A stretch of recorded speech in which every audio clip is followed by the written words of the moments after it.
the greatest archive anyone could ever ask for.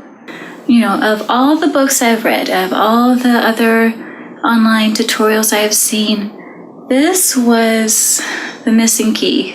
Every video is like packed with this information that I would never be able to get anywhere else.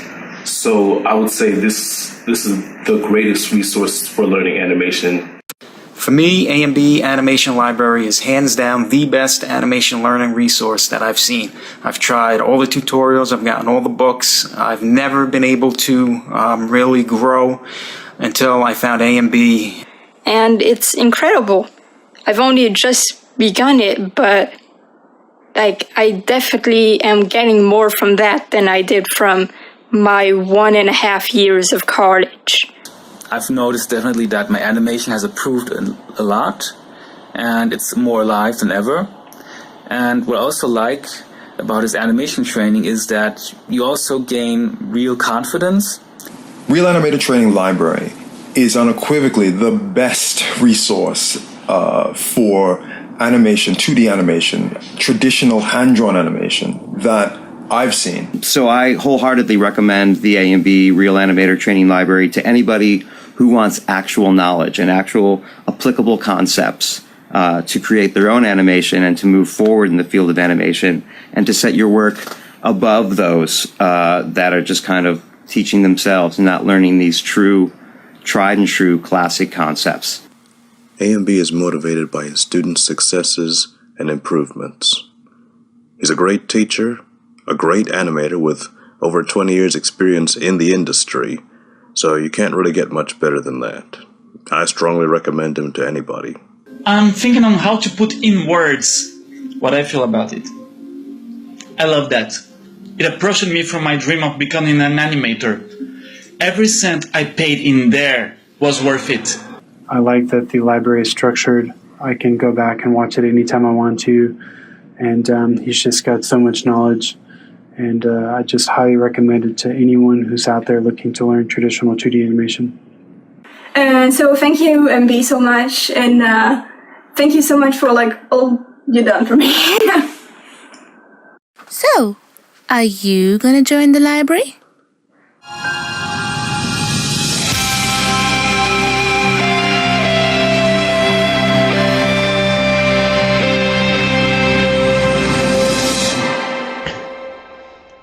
Hello and welcome once again to another edition of A&B Animation Live Stream.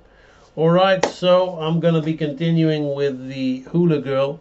Some of you who are interested in the progress may have seen what I posted on as a YouTube short, just of me scrubbing through these keys and breakdowns. I added the skirt as a follow-through, and we're going to add a garland of flowers around her neck. I think some people, Charlene just commented on my Instagram about it, and she says, I really like the flower details on her hula skirt. Look forward to seeing what's next. Will she have a lei and flower crown? Lei might be the garland of flowers. I don't know the term, even though I just came back from a tropical island. But she will have, definitely, that's what we're going to be doing today. A different kind of follow through and overlap to what we did the other day. So it's another masterclass in follow through and overlap. You saw how to do the grass skirt, and we're going to look at the result of that as we switch over. And we're going to do the garland of flowers. She won't have a crown because I want to keep the whole A&B lady vibe. I'll just put a flower in her hair. I'm not going to put a crown on her head. Because that's just, I want to keep it like the designs of the animation, the character that we see in the illustrations. All right, so we have got Life Fantasy joining us today. Hello, how are you? Cameron Allen Davidson Black, good to have you. Get Your Cat, you are here today. I got your message. Yes, I've got to, obviously I'm getting through this. I want to get through this quickly, and then I've got to prep your in-betweens. I'm going to try you out on some in-betweens. What I'll do is I'll send you a try, and you have a little go, and if it works out, then I'll give you I'll give you the commission, and then we can do I can pay you for that. But the first few frames, I'm gonna it's gonna have to be like a try to see if you can do it. I think that you can do it. I've picked out some ones that I know you can do, so hopefully it's gonna work. It's all gonna be good. Life Fantasy believes in you. I believe in you. So, but I'm just gonna try you out on a couple of frames before we go handing it over to you, Kitcha Cat. Silver Sun, how are you, sir? Good to have you. I was animating my own dance scene. That's awesome. I might turn this into another little nice AMB animation. The Christmas dance scene is kind of old now. I might turn and do a new one. I might have a turtle watching her and bobbing his head and do some more hula moves. I don't know. I'm having a lot of fun with this. It's an amazing piece of animation. I really like... I'm really happy with what I've done with this animation, considering I just knocked it out on a live stream. Just out of curiosity, someone mentioned Lilo and Stitch to me the other day, so I looked at the hula animation in the opening of Lilo and Stitch, and yep, I can safely say that I feel that I have gone beyond the things that used to inspire me when I was young. I remember going to see Lilo and Stitch in the cinema when I was working as an animator in the UK animation industry, and thinking those guys were just so far ahead of me. Why am I telling you this? I'm not telling you this to blow my own trumpet and say, look how superior I am. I've animated better than Disney feature animation, the opening scene on my live stream. Although there is a little bit of that going on, let's be honest, but that's not the main reason I'm telling you this. The main reason I'm telling you this is to just say, to make you who follow me, right, believe in yourself, because you don't know where you're gonna be. Like Silver Sun, you don't know. Right now you think you're frustrated with your progress. You don't know where you are at the moment. You think because you can only see what's in front of you, but you don't know what you'll be doing in 20 years time, in 10 years time, if you stick to this, right?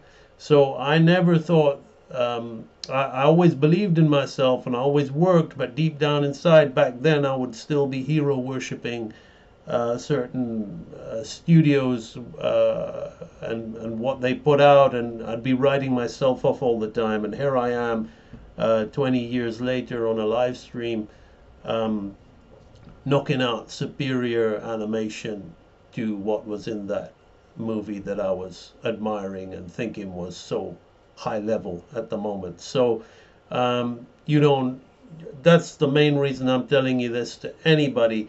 Whatever you feel about your work now, just believe in yourself, because if you stick to it, if you're passionate about it, you'll get it, I promise you. And I try to be the living example of that, to the very best of my ability, to help you guys see that within yourselves. So that's my main reason for pointing that out. Mr. Smithy, nice turtleneck, looking sharp. Thank you very much, sir. I do my best. I'm sure you will, Kitcha Cat. I'm doing well enough. Something seems out of place, but I'll get myself back on track soon. That's life. Getting yourself remaining on track. You're not off track just because you feel a bit funny, right? Doesn't mean you're off track. You just stay on track, right? You're gonna go up, you're gonna go down. That track's gonna go like this, Silver Sun, right? That track's gonna go like that. So just stay on the track, right? That's what life is. All right, now let's enough of this. Let's switch over and animate a garland of flowers. As usual, let me know how the sound quality is going. What I will do for you is we'll see that we've got everything on another level, right? All of the follow through, overlap and drag on another level. But I will show you, I will just scrub through, because this is not in between, right? It's not fully timed. It's almost fully done, if I'm honest, when I think about the timing of it.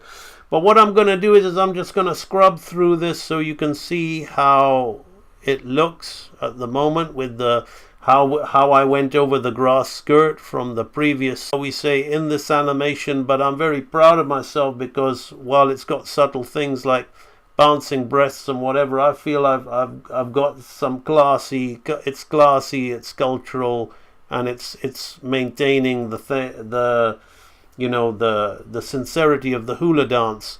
And with the garland of flowers to go over the coconut bra, it's going to get even more classy. So that's what we're going to be doing today. So I thought, let's keep it like hand-drawn, simple. Let's not expose any knees or legs. It would have looked nice. It would have looked like complex and stuff, but sometimes you can get too fidgety. So I want to keep it clean with just a big shape with various lines moving around to represent the grass skirt. And I think that's looking very, very nice, and it's not even fully in between. All right, now let's talk about animating the garland of flowers around her neck. And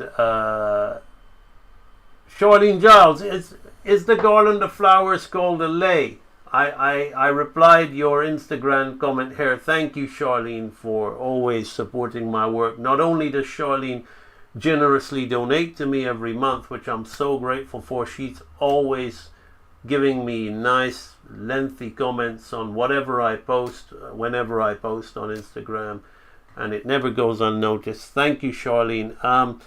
I'm going to be doing the garland of flowers now, and that's a different way of animating follow through to the grass skirt, right? So there are different ways here. With the grass skirt, we saw the wave principle happening. I tried to be more designery and have this kind of wave throughout the animation, because the whole hula dance is based on the waves, whether the hips are doing that, whether the arms are doing that, the wrists, the hands. So I added that in the hair. And while this is very naturalistic animation, I tried to have the skirt doing that as well, which is exaggeration. Hair, not so much so, although it will naturally follow the wave in these things. So they are more your traditional kind of pendulums coming off here. But I can't stress to you guys enough just how much of the basics animation goes in here. So just as a recap, I was telling you guys how real animators study from reference. You don't always have to rotoscope. I made these quick gesture drawings of a YouTube video of a woman teaching hula dancing, and then I gone on and based my animation of that. But all of the follow through, overlap and drag, while I looked at a real grass skirt, I made a mind freeze or whatever, a memory of the why don't we say memory, keep it simple, of the of what it was doing, and then I did all the follow through, overlap and drag from my own imagination, right? Okay, so let us now start with the garland of flowers. Now I'm going to tackle it as a simple line, right? So what I want to do is first I want to establish her neckline like this, right? Because it's going to hang off there, and then it's going to, the weight of the flowers is going to be hair, right? And then you're going to have a few little flowers growing out here, right? So the way I'm going to tackle this is this section is going to be more or less, it's just going to be like a pendulum basically swinging backwards and forwards, right? It'll go here or it'll go here like that. But then the hoop at the bottom is going to be doing all the nice follow through, overlap and drag, right?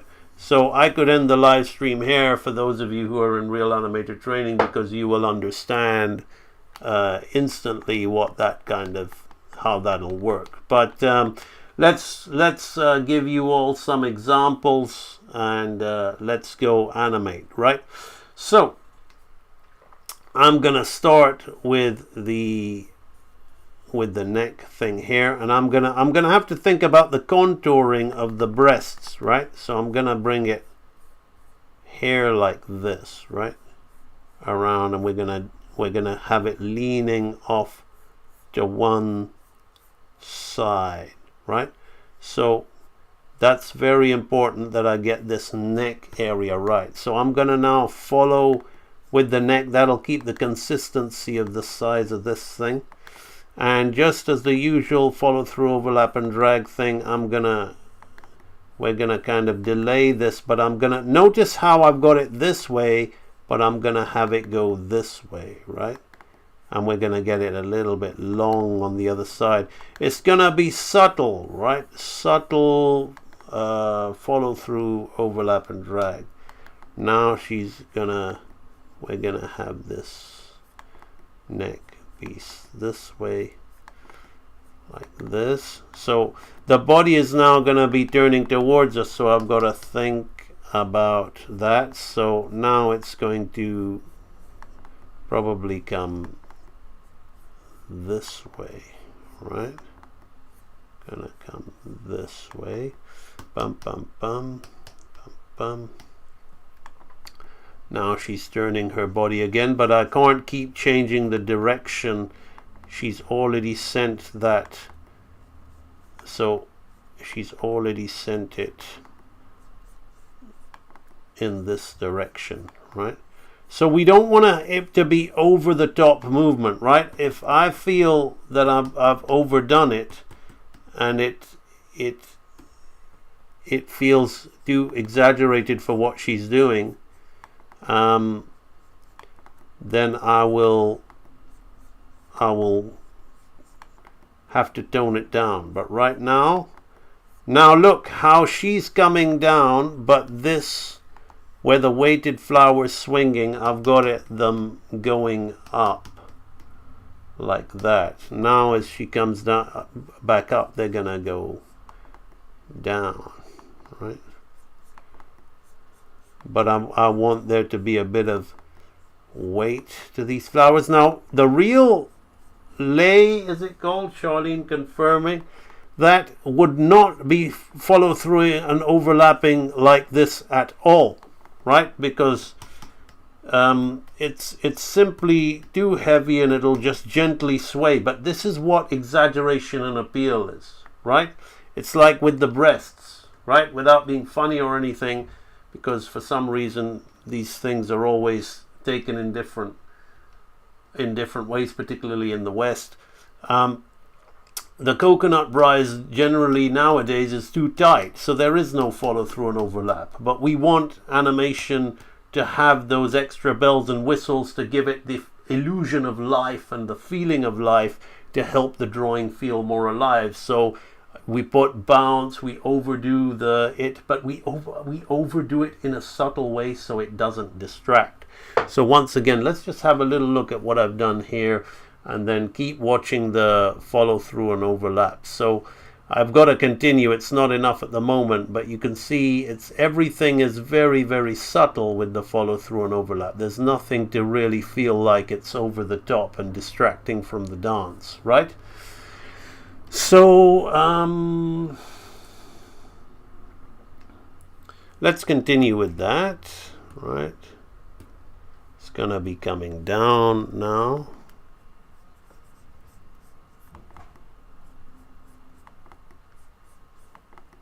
On itself.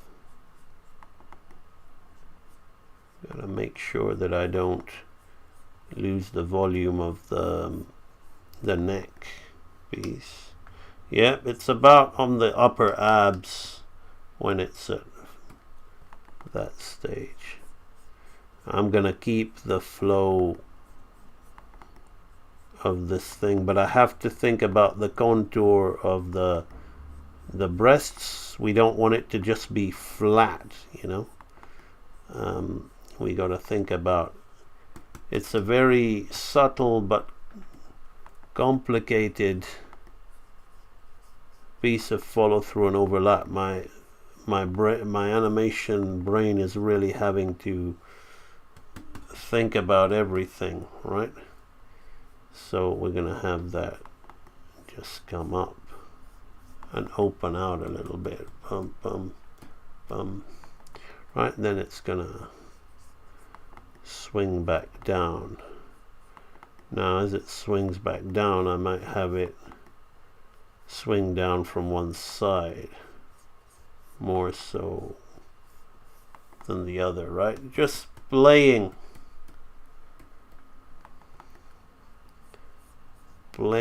with the whole exaggeration and appeal, right? I'm gonna swing it down there. Let's have a look at how that's looking. Bum, bum, bum. Right, yeah, there's something going on there, but I feel it could be stronger in this first pass. When you add the flowers and you see the movement, it doesn't really matter, but of course I don't work that way. I like things to be as best to the best. If I feel that I can make it better and make it stronger, then that's exactly what I will do, you know. So now this is where I want to put some squash and stretch on it. So this is where we can add. So I'm really going to kind of stretch. I'm going to have it echoing what the breasts are doing. So I'm going to have it stretching down. Maybe more. Let's push it a bit more like that. Have it stretching down. Right. And then as she moves away, I'm going to keep it stretched to delay the weight, but I'm going to have it like a pendulum, so it's gonna stay stretched but sway to the side. Boom, boom. Right, now it's gonna kind of catch up on itself,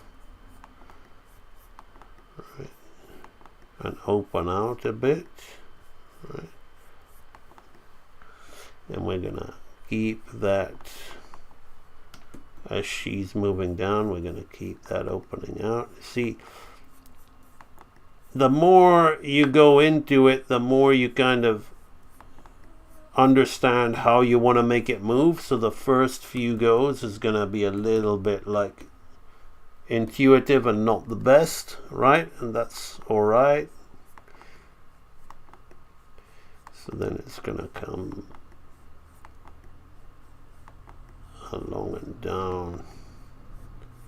I'll have it trailing to one side like that. Bum, bum, bum, bum. Yeah, there we go. And we'll have it stretch down again like that.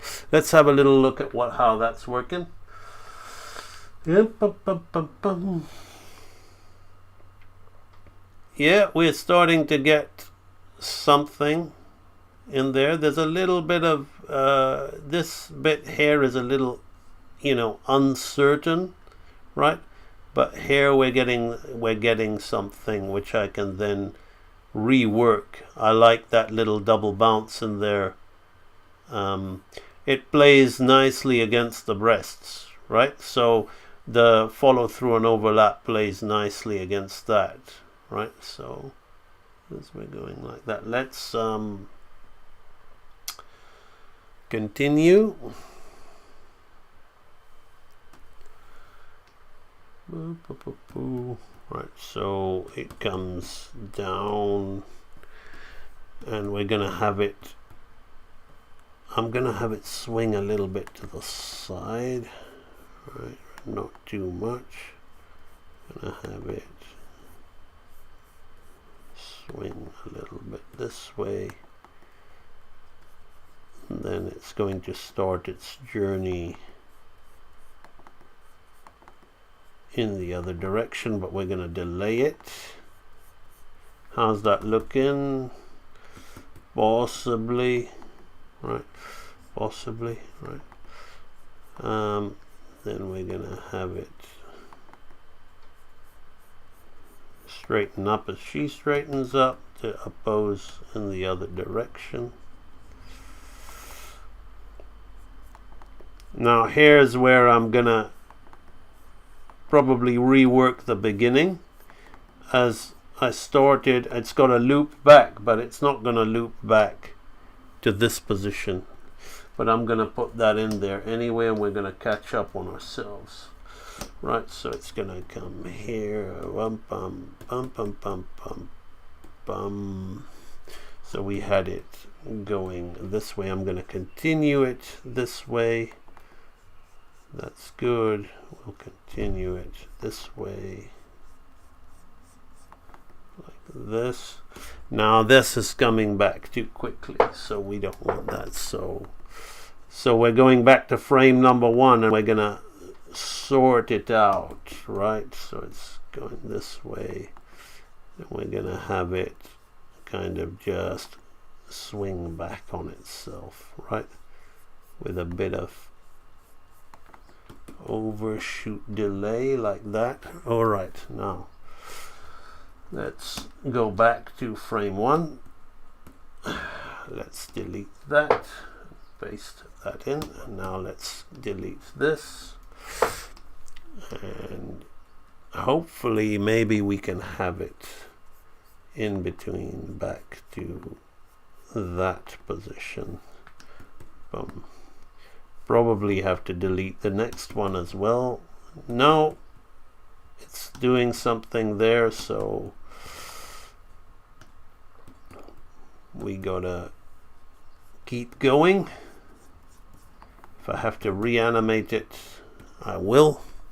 Right, that's wrong. Bum, bum, bum, bum. It's going along with her a little too much there. So this one should not be like this. This one I'm going to open it out a little bit and delay it, right? Just like that. Now I could be doing too much here, right? But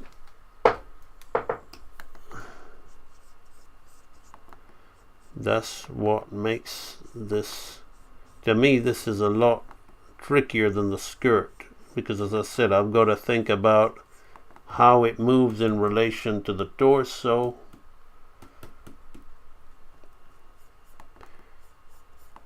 Right, so it's gonna come down here now,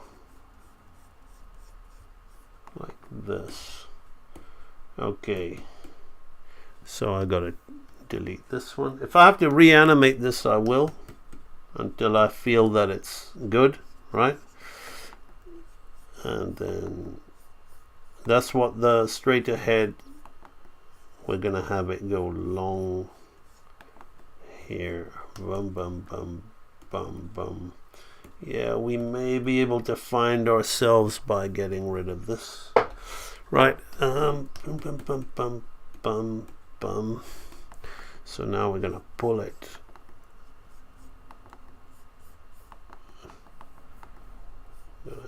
Keep it delayed, but open it out a bit.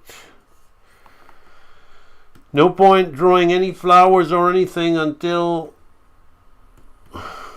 okay, maybe I have found myself.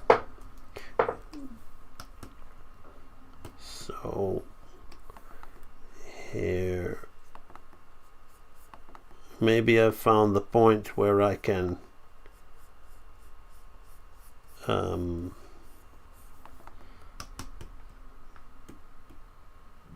possibly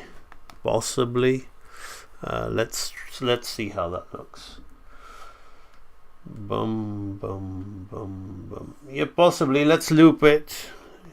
You know, this animation is not really supposed to be looped, but I want it to be, just in case you want to overshoot it a little bit. So yeah, I can see that working once I start drawing the flowers on there. The hook up here is still a little bit off going with the body, but I feel that I've got something to work with now, as that this area here, this swing with the body is not right. I feel I gone back to that too quickly, so I'm gonna give it one more shot, right?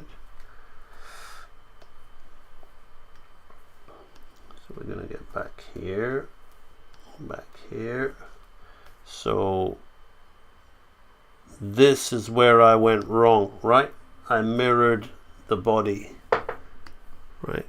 We needed to delay it, follow through, overlap, and drag, right? But because I'm trying to keep it subtle, right? No, I'm gonna keep that. As I delay that, I'm gonna delay it like this, right? I'm gonna bring that, I'm gonna open that up, right? And then I'm gonna close it as it drags down. So again, a real garland of flowers would no way be doing this kind of thing, but we want exaggeration and appeal in our animation to feel real. It's an impression, right? When you get to this level, you don't, otherwise it's just going to look rotoscoped. Even though we didn't rotoscope it, it's just going to look like, oh, he referenced it, and it's boring. So we really want, so now I'm almost back to where I started, right? So the original animation may have worked, but that's all right. One of my reasons for doing this live is I like to demonstrate to you that, like, how long is this taking me, right? We had a little bit of chit chat before, but it's not really taken me that long to explore and experiment to get things as good. So what's happening with this thing? Okay, we want it swinging the other way. Right, maybe that little subtle double bounce there, that can work, and I don't have to change too much of it, right? So we can have a little kind of double bounce in it as it comes down, but then this would more come down like this,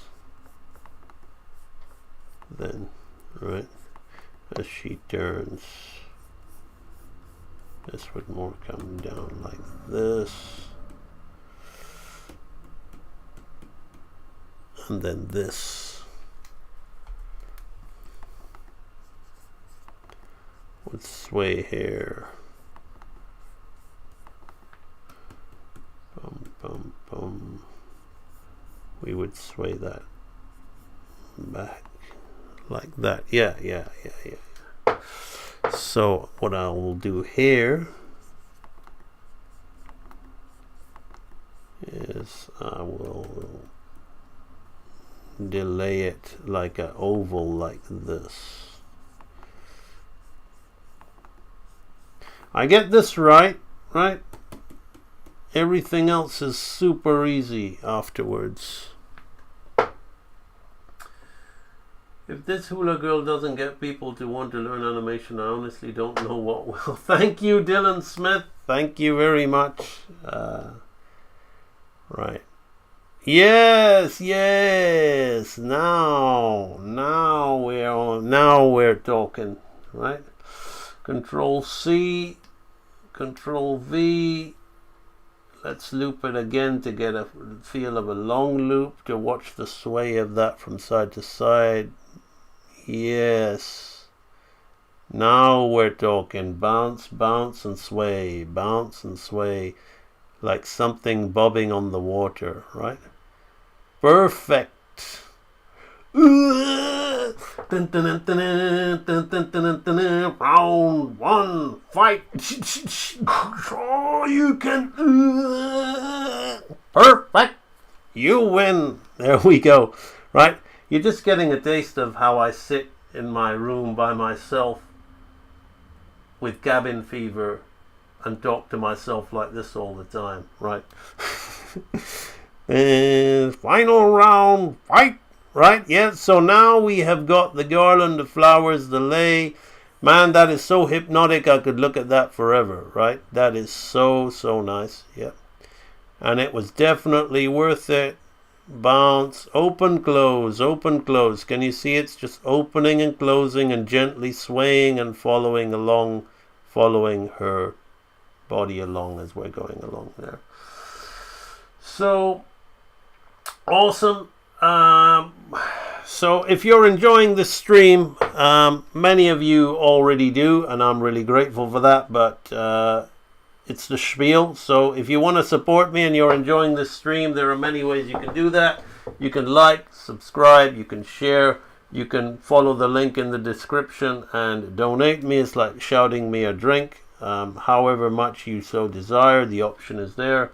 Of course, if you want to support me and support yourself and give your animation career a chance, or no longer career, your animation life, because we're artists, right? You don't need to work for other people. You can join the Real Animator Training Library. Now I'm going to go and we'll talk about all that later, or you can get a Gracie Goodbear merchandise. Gracie is a little bit more racy than the AMB lady, right? So AMB lady is a little bit more class.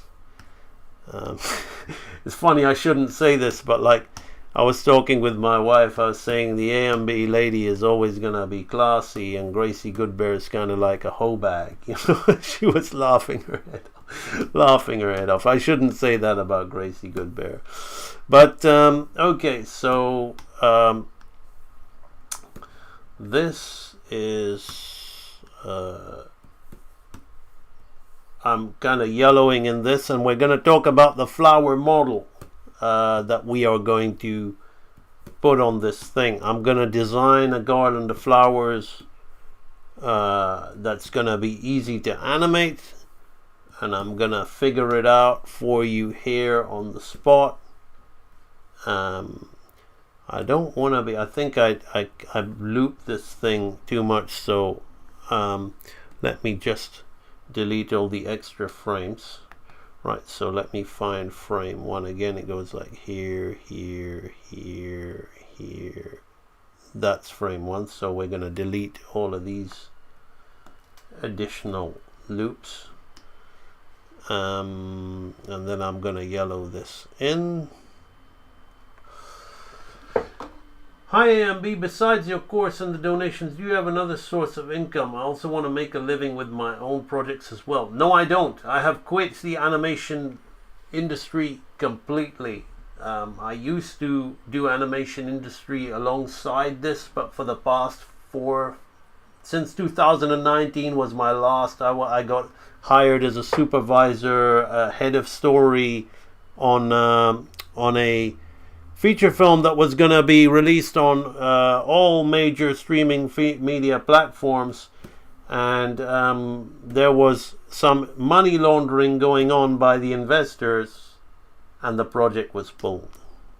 I'm not going to say too much about who it was or what company it was, because that would get me in trouble, but I am going to tell you that that's the nature of this business called the film business, right?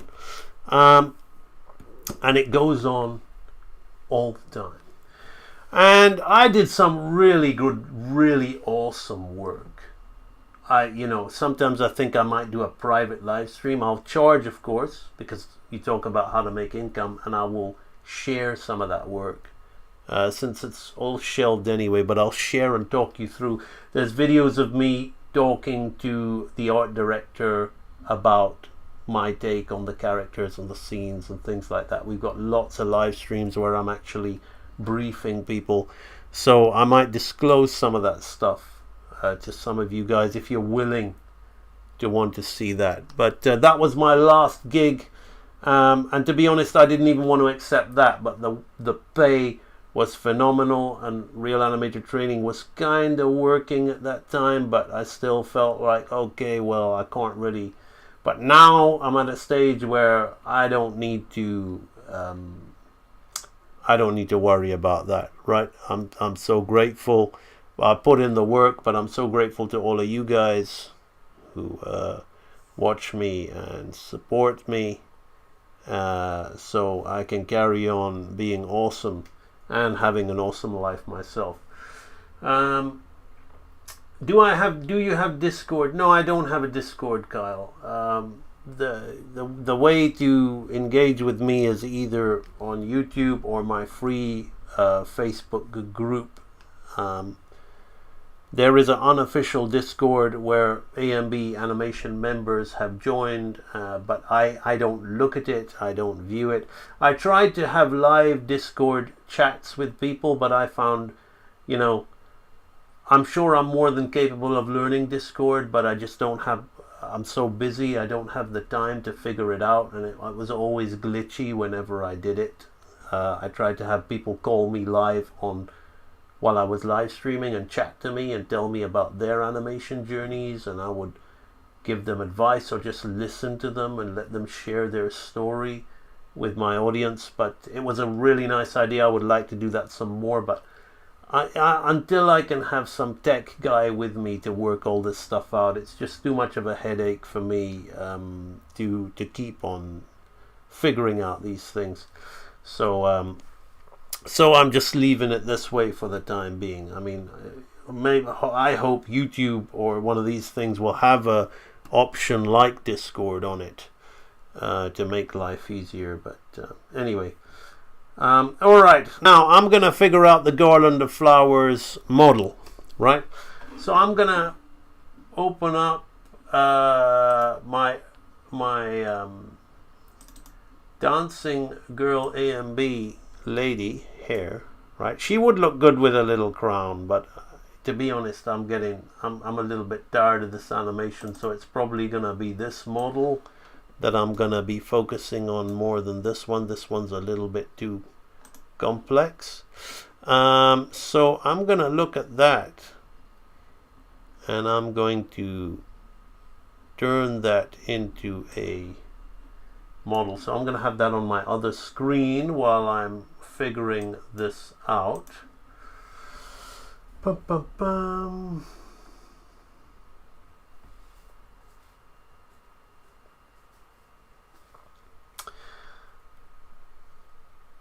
Well, I know that some people offer, like, they have Discord groups where they charge and stuff, but to be honest, as I said, like with the Real Animator Training Library as my courses, they seem to be looking after me. But like, if I really think that there's something I can do with Discord, then I will consider it. Right, so I think I'm gonna have a bulk of flowers along here, right? Now, and then I'm gonna have, this is kind of long, right? So I've got to figure this out. So if I, rather than having one block in the middle like that, I may have two out here like this, two to the side like that, and one here like that. So they're gonna be like squares, right? And then I'm gonna kind of just have like 1, 2, 3, 1, 2, 3, 1, 2, 3, 1, 2, 3, and then we're gonna have like something like that on the side. So you see, Mr. Leon is not in the chat. I don't believe he is, but if he is, somebody do it for Mr. Leon. Dylan Draws, you are now the filling in guy for this, because your thumbnail just looks like the kind of person who would do it. Give me the dab secret science of shape simplification, because that's what you're watching right now. When I say this is a masterclass, it absolutely is. because it's not really a course. You can't follow along with me really and learn, but what you can learn is how animators break down complexity into simple shapes, right? So I'm gonna take this here, right, and I'm gonna show you what I would then do with that, right? So I'm just gonna finalize this, right? So it's gonna be this kind of shape, and I'm gonna hang 4 squares, right, coming out like that.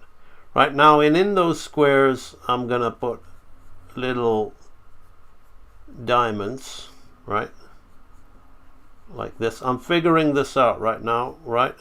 And then these are gonna be like 3 diamonds, right, on either side. And again, on the sides I'm gonna put little kind of shapes, right, just like that, right? Now what I will then do on top of that is I will create a model by just kind of like creating petal shapes. They're gonna be kind of squarish to counter her rounded features, right? And I'm gonna be creating petal shapes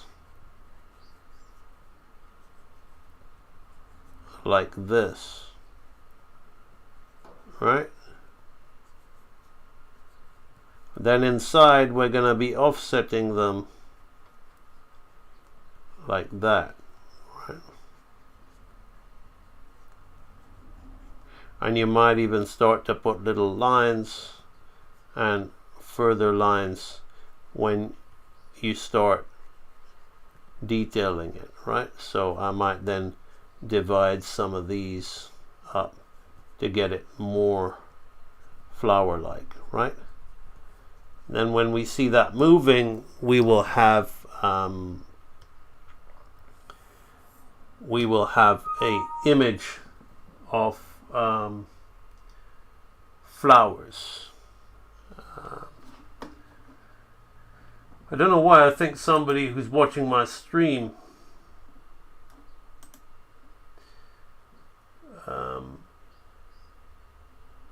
is trying to message me. Could you talk about the cut I've timestamped in the below video?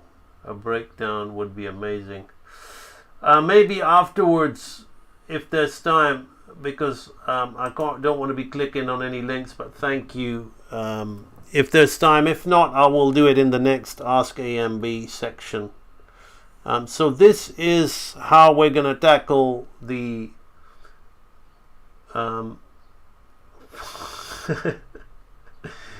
Mr. Leon is there. What's going on?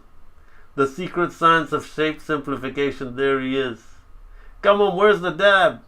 Oh, Dylan Draws has got his own version of it. There it is. Awesome.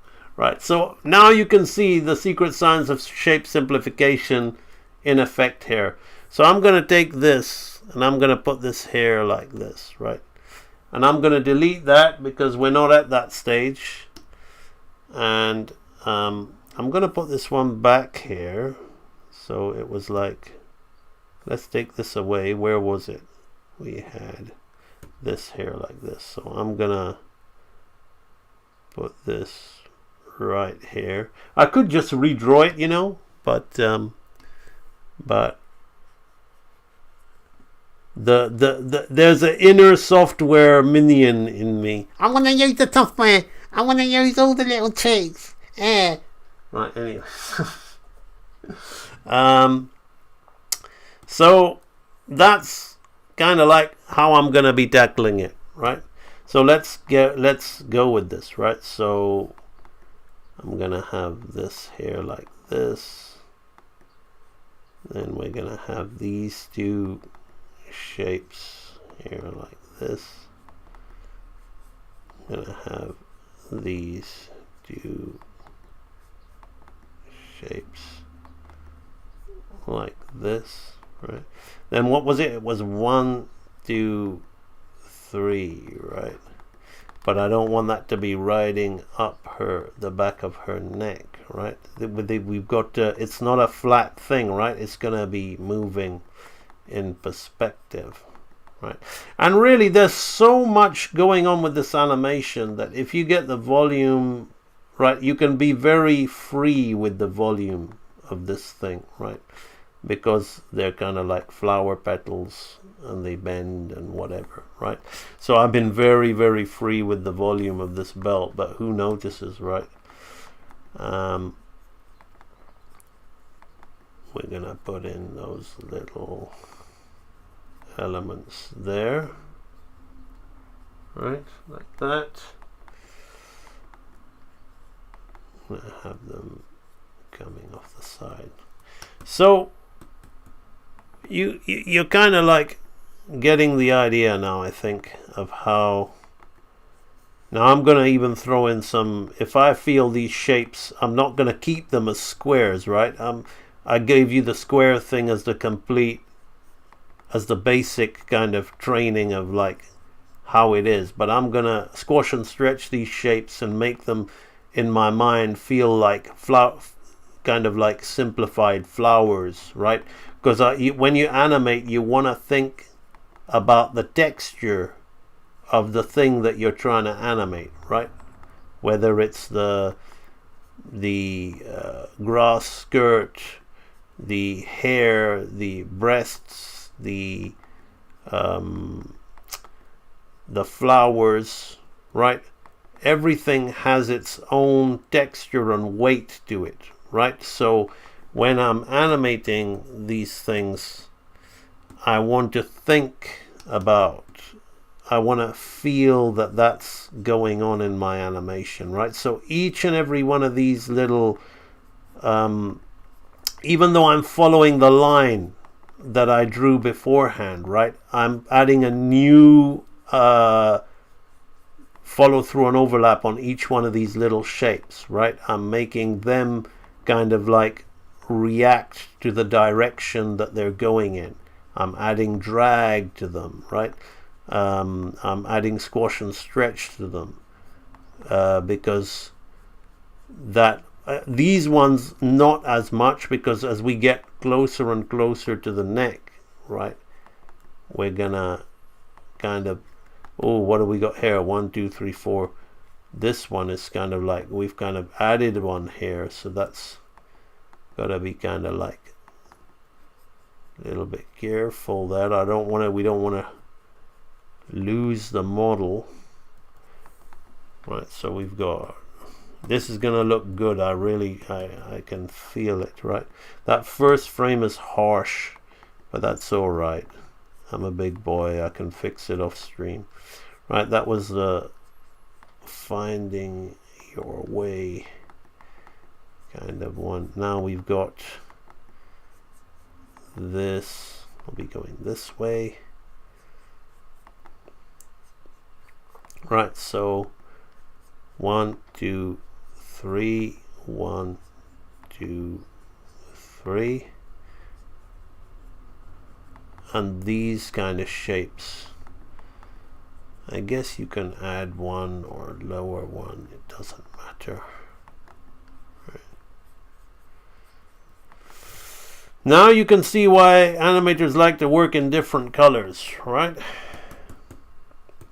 And this kind of what I'm doing here is so over the top.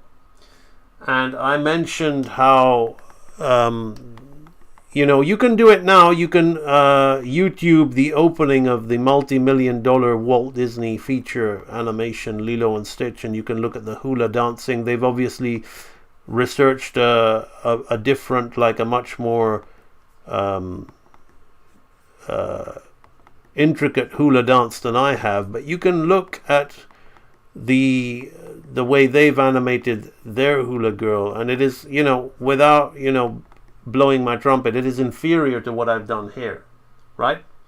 But what you can also see is how time consuming, right? If you want to go this route and you want to do this kind of James Baxtery enchanted kind of like really overtly, it's not necessarily so detailed. What it is it's got a lot of different layers of animation law happening to the basic dance movement. The basic dance movement is good animation. It's referenced, but if the more time you spend adding all these layers and things on it, obviously the better it's going to it's going to be. So just to remind you, the original animation was based on this, right? But now we're adding all these things to it, but with that comes time, and it's not that, like, as I say, well, I do believe myself to be a superior animator to a lot of those Disney guys, but it's not about comparing and competing. I'm now going to say that a lot of them are more than capable to do something like this, right? Because they all understand basic animation law. But it's about the budget of the production and the time consumption that is that you are putting into it. Mr. Leon, A and B is everything in the same layer but just different colors. Yes and no. I like to limit myself to 2 layers. So here we've got, I'm using this on this layer, but if we go on the next thing, I would have done it all on 1 layer, but I want to show you guys how things look as on the live stream. So I like to build it on top of the layer. Thankfully that's a good frame. It kind of gives her some modesty. But you see, so the legs and everything is there for me to see, but I keep it on another layer just so I can check things and I don't draw over the legs and get lost in the lines as well. But I don't like to use too many layers. If I was doing this on paper, there wouldn't be, anything other than the 1 layer of paper that I would be animating on, right? So this is gonna, and hopefully you can understand, those of you who grew up just doing stuff digitally, just how badass real animators who did things on paper are, because we don't really care about layers so much, right? We're kind of confident in our drawing to say, well, if we muck it up, it ain't hard to do it again. That's the thing. Drawing comes very easy to a real animator.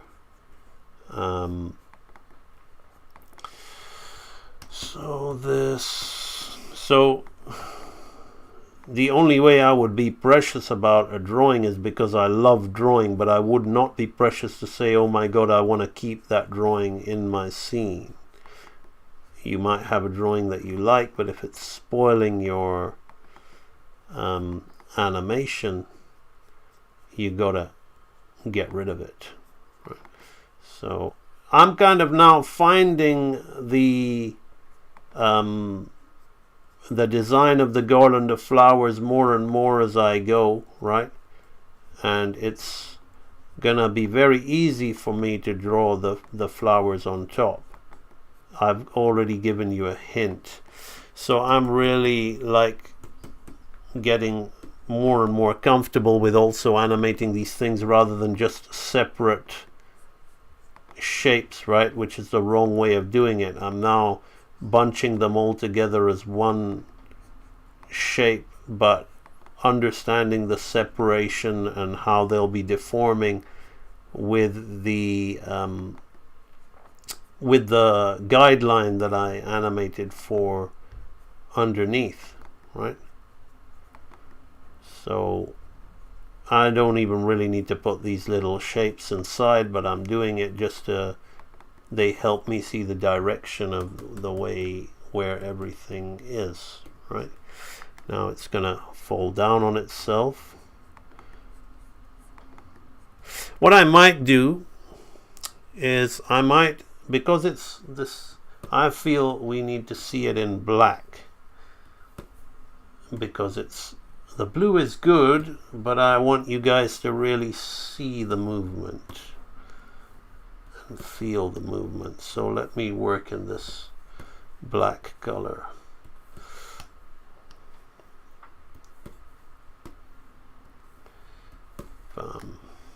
Right.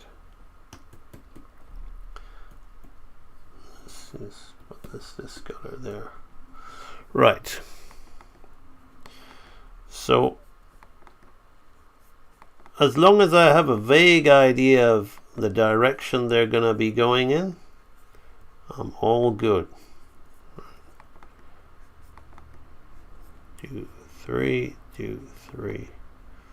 1, 2, 3, 1, 2, 3. Right. Hopefully this has really opened some eyes on how, the secret science of shape simplification works. Right, so now we're gonna drop that down like that.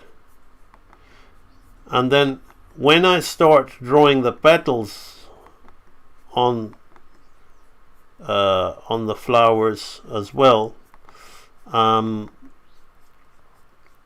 what you will see is I will, maybe I won't do that on stream, but when you see the animation after it's done, you'll see that if you look at it enough, right, that even the petals will have little follow through and overlap going on in them. Because when you animate frame by frame organically like this in this straight ahead way, you can't help putting in follow through overlap. Here there's going to be some squash and stretch, right, as we turn this into like a bunching shape like that. So we're going to stretch, right. So would those flowers really be stretching at this particular movement? Not really so much, right? But again, that's where we add intentional exaggeration and appeal in a professional manner, right? I'm gonna go and give it a little scrub in a minute, and we will see how it's looking as I'm kind of just organically winging this model.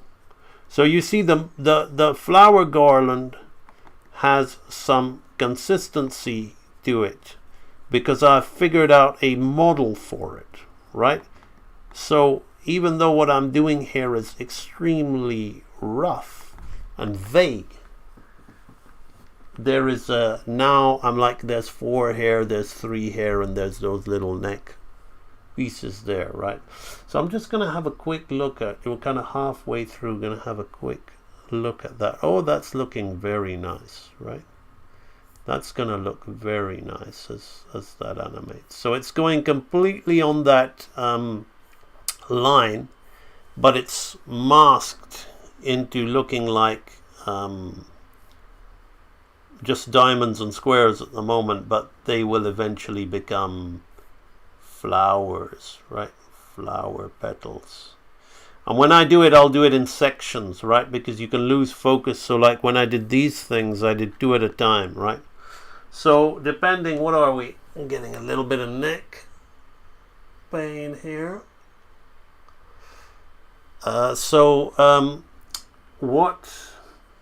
What I might do if this time on stream is I might do the bottom 4 flowers, right? So you can see how we draw that in, right? That'll give you an example. I'm speeding through this pretty quickly. Bum, bum, bum, bum, bum. Right. So now we're gonna bring these up. So these 2 have now become this shape, right? I'm now a lot more confident with making them this shape. And her hair is over her shoulder hair, so this part of the necklace will become covered, or the lei, as Charlene has very kindly told me so. Thank you so much again to my brother. You know, sometimes some of you guys are so generous. I know this is my business and this is how it works. Like, people give me donations, thank you, but sometimes I'm like the same guy again, like how much are you going to give me? I'm so grateful. Thank you. Thank you. You're too kind. You're just too kind, brother. Thank you. So this goes along here like this. Really appreciate that. I'm going to keep his name between us. So this now comes up like this. Boom. Boom. And we climb that higher, right? You see, back in the day I used to enjoy, because I would like to get through to my audience, and anime is still popular, but not the way it was when I was first streaming, where there were a lot of there was sites like 4chan filled with pervs who just wanted to animate bouncing breasts and things like that. Now, I enjoy, like, the next average guy, I enjoy that too. But we don't learn to animate to just satisfy the little guy downstairs. So I would mock them and say, oh, let's animate some camel toe, let's do this and that, and mock them, because what they would want to do is they probably wouldn't want the follow through and overlap to be coming over the breasts or anything like that. They'd probably want it to there would turn the whole animation about the characters bouncing boobs. And my point would be is like, yes, that might be a fun element to animate, right? But it's a dance, and that's only a small part of the dance. So we want to see the dance, right? We don't want to focus on just that. So the reason I'm bringing that up now is I know that there's still a lot of people that think like that in the indie animator scene. And look, what am I doing here? I'm not judging you about that. I'm drawing that myself, right? But I'm trying to help you bring a bit more maturity and technicality to your work. Go and animate that, by all means. If that's your expression, more power to you. But I want your work to be taken more seriously, because you're putting a lot of your time and your effort into this to get it good. So I like to point things like that out to animators in the indie scene, whether they're in the furry community or whatever, all kinds of people I meet on this channel. And I'm not here to judge any of you in any way, because everybody has their own personal interest, and that's what art is. You want to express what's inside you, right? But I want to teach you technical skills so that you can do it better, that you can communicate it better, right? And it's a balancing act, right? So if things are going to overlap, look how much more interesting when the drawing moves, that little bounce on the garland of flowers is, right? I'm enjoying looking at that a lot more, right? That's I'm very happy with that, right? Let's keep going.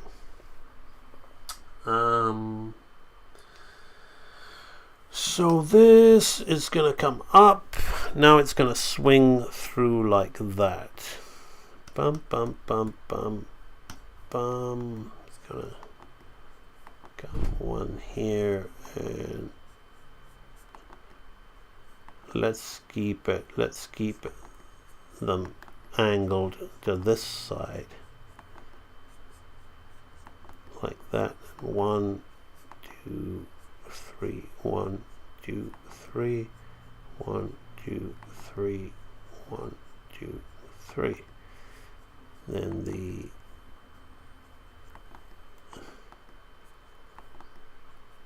we're gonna move these a little bit more forward.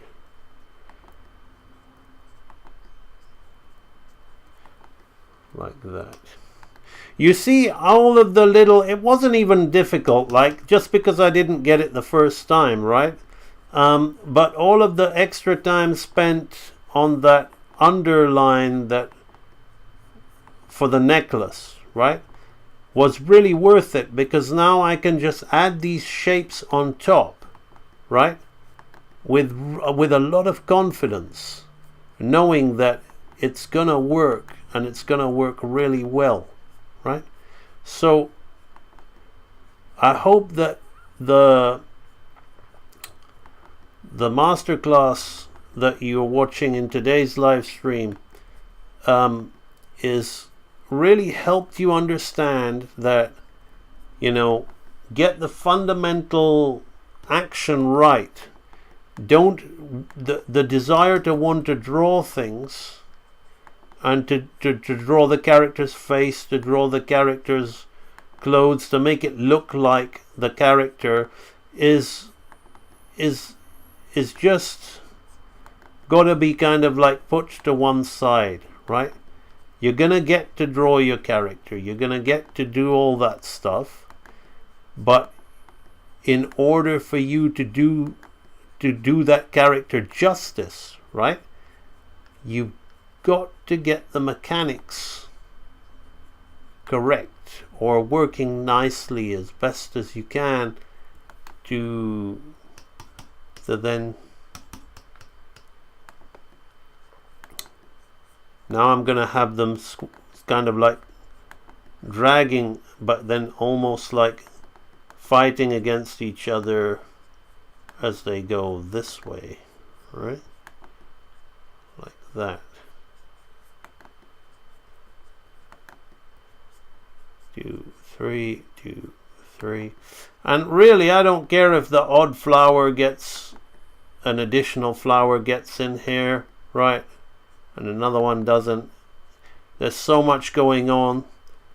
The deformation, the size changing won't really be noticeable. Awesome, Dylan Royer, you are here. No artist does, Mr. Leon.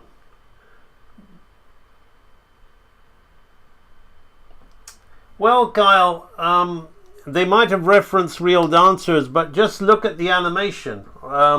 Look at go and YouTube the animation and look at the movements, and honestly tell me. You know, it's okay if you say to me that you think the Lilo and Stitch ones look better, right? I don't care, right? It's not gonna hurt me if you say that in the chat. That's fine. I'm just illustrating a point that through my eye, my movements feel a little bit more technically superior, like the swaying of the hips, the movement of the arms, you can see a lot more anatomy in my. When I say anatomy, I don't mean the drawing of the human body. I'd say in the actual action and movement, you can feel the anatomy a lot more in my animation than you can in that. That's what that's my personal take. But if you want to disagree with that, that's great, you know. Also, it's to do with the fact that they're just not as good an animator. But you know, that again, what you know, that could come down to personal taste, because we are all we're all professionals, we're all high level artists, you know. So when you're at that, as I say many times, when you're at a very high level, you know, superior, inferior, what does it mean really? I mean, you can talk about what's technically superior from a technical standpoint, but then from an artistic standpoint, you can't argue with what the person prefers artistically, right? Which is unique to each and every one. Right, so this comes along here like that. Now this is just like squares, but that's okay. We can sort that out. Let's put that in there like this. And if I have to alter the squares a little bit, I will do so. This comes this way, like that. Bum, bum, bum, bum, bum, bum. So this is like here, here, here, here, here, here, and this is gonna come down. Yeah, so the squares are fine. I might just redraw these squares because they're getting on my nerves. So let's turn them into this color, and then I will just tidy up the rough model of these petals.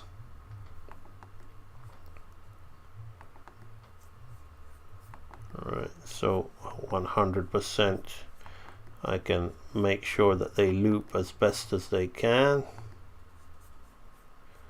It wasn't actually 4, it was 5. Oh well. It's okay. Doesn't matter.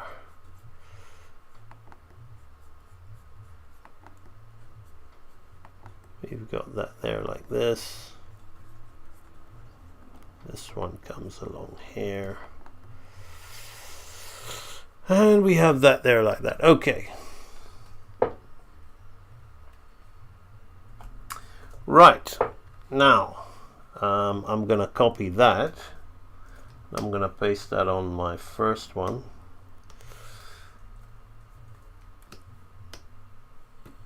Yeah, that's all right. I'll live with that. Let's have a look at how that lay animates, right? So we can see that we've got a nice bouncing flower garland around her neck. Now, as there are these big graphic shapes, right? They're really standing out at the moment. So when I start to draw the flowers in, I'm going to tone them down. I'm going to tone it down just a little bit, right? Because I want it to be subtle. But you can really see that really nice movement going on around her neck with the garland of flowers, right? So somebody mentioned to me about the Lilo and Stitch. They just don't, I mean, even the hula skirt, everything, it just doesn't have as many elements that are interacting with each other. It's very simple, right? As I said, it could be just like something like this with a little bit of basic follow through and overlap, right? So whereas this has got a lot of additional things happening to the character, like, as I said, the follow through and overlap of the character's breasts, the follow through and overlap of the character's skirt, the extra additional pieces to the skirt, the necklace around the neck. There's just so much more happening in this animation. Not to mention that this isn't even in between yet. Right, okay. Let us now start to draw in some flower model on it, and we will talk about that. So not too bad, only an hour and 18 into the stream. We're pretty much done with that, right? That would be like audiobook time for me. Or I'm listening to a lot of this band that I like called Rush at the moment, Canadian progressive rock band. Or I would just put on some Rush. Power Windows is probably my favorite album of theirs. Listen to some Rush. And then you got Signals. The 80s stuff is what does it for me. Right, so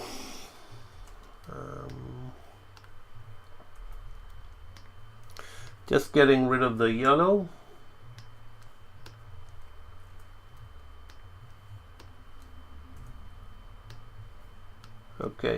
that's all done. Let's take another look at that.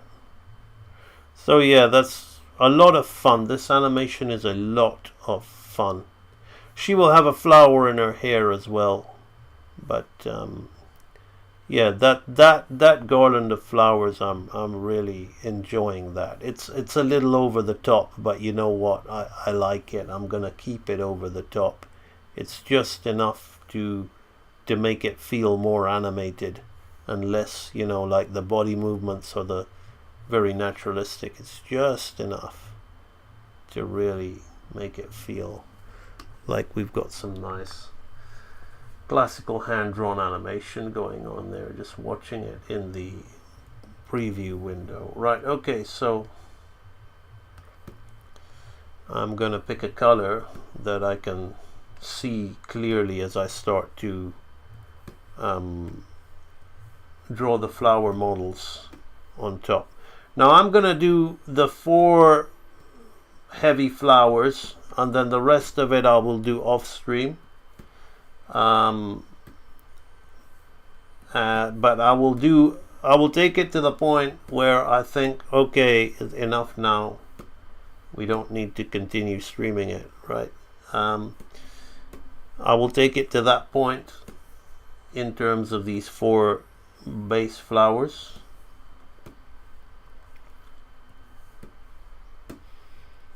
Now the first frame is gonna be ugly, but I've got to find out my model for the flowers. I kind of vaguely told you what I wanted, but that doesn't mean that's how it's gonna be, right? Bum bum bum bum bum bum bum bum bum bum bum. So put this here like this. Red Fox, haven't seen you in a while. Awesome. He's been watching quietly. He's got to go to sleep. Good man. He's working on the secret science of shape simplification. Alright, so all of those are colored blue now. Right, now let me go and... Now, but before I go drawing on the flowers, it's middle of the stream time. It's the time where we talk a little bit of shop, okay? What's sponsoring? I don't have a sponsor. Adobe Photoshop, do not sponsor me. Toon Boom, do not sponsor me. TV Paint, do not sponsor me. Everything, somebody asked me, how do I sustain myself? I sustain myself by sponsoring myself. There's a law of the universe. Whatever you put out comes back to you, right? You got to have faith in these laws. I have as much faith in the law of compensation as I do in the law of gravity, right? It's all magnetic pull. So whatever you push, you know, the force you apply one way comes back to you the other way. So the money I earn goes back into the business, and in turn it brings me more. So I sponsor myself, so that's this time of the stream. So if you would like to, you're obviously getting a lot of benefit watching this great free content on YouTube, but if you like something more thorough, that's really the world's best learning resource in the craft of hand-drawn animation, you want to think about joining the Real Animator Training Library. Go to ambanimation.com, click on Real Animator Training. Real Animator Training is what I've spent the past 5-6 years of my life building. I'm actually still building a pro archive. I've paid one of my members actually to clean up one of the exercises that I did in the pro archive, where we learned how to do a really subtle piece of dialogue. Now, I actually haven't... what have I got here? So let me just show you that character. Actually, let me show you... do I have... I don't even remember where I put the cleanup animation that I did of him. Is he here? Okay, well, I can't show it to you because I forgot where I saved it. But I'm building a new archive with some of you have seen the test, and I've actually paid... oh, here it is. Okay. Here it is. Ben Aziz, I remember you well. Your death now seems a convention of such an existence. Neither blade, nor tooth, nor your uncommitted claws could hold you to living. Speak then, my brother. Tell me, how does eternal contemplation torture a twisted soul? Ah, Ben Aziz. I remember you well. Your death now seems a convention of such an existence. Neither blade, nor tooth, nor your uncommitted claws could hold you to living. Speak then, my brother. Tell me, how does eternal contemplation torture a twisted soul? So the latest archive I'm building is you actually learn how to do really advanced dialogue. But that piece of animation is being cleaned, and it's going to be colored, and it's going to look every bit as good as a multi-million-dollar DreamWorks feature, if not better, when it's finished. So I'm actually still building this library, but the library is built to a point where now we're building a professional archive for once you get beyond advanced, you get to professional level. So I'm still building it, but videos are being added a lot slower than they were when it was being, when the foundational archives are being built. So there's a lot of information here for you to read and videos to watch. If you click join now, you can also Here's watch this video where you can see actually let's let this run. Short in 3 years, right? So here's someone who joined my training library and then made their own short in 3 years, right? So I've shown you, okay, you say, well, you're the professional, you created the training course. What about us people who you say you are just like you? Well, here's this guy. Now this is 3 minutes 26 seconds. He paid a few people to help him. More power to him, right? But the animation and everything is all him, right? He paid some people to help him paint the backgrounds and get it all done, but this is all him. This is all his work. This is my favorite section. This area here. Isn't that lovely? Isn't that great? It's so fulfilling for me that I've helped inspire somebody who's like you, who says he's self-taught, but he obviously, if he joined my training library, I believe he's got access to the world's best training. So there are people coming off CalArts. Let's look at their graduation films and put them up to this guy who didn't know anything and just joined a training library online, and in 3 years he's produced this. So I think that's more than an example of it is possible, right? I hope this is really inspiring you that it is possible for some people out there to do this thing. The guy's in his... So there you go. Let's turn off that devilishly handsome dude and now talk about, so there's an example of, that's the kind of people, that's only one person, and the other person is somebody who I paid to help me, not that guy. But there's an example of, what people come off the training library are capable of doing. You got two lots. You got Edutainment Archive. What we're doing here today is kind of like edutainment, right? Well, it's a bit beyond, because I've kind of not had so much fun with you guys in the chat. Yes, I'm doing this little bit of sponsorship spiel of my own training course. But edutainment, you got a bunch of archives in here. The most powerful archive in the edutainment is how to animate your own film animation seminar series. You've literally got 56 live streams of me animating. There's 56 live streams of me animating this. Just to recap, let's have another look at what we did over 142 hours. 56 live streams, 6 days worth of animation work. Let's watch. So it took me literally 6 24-hour days to turn this 2-minute film out.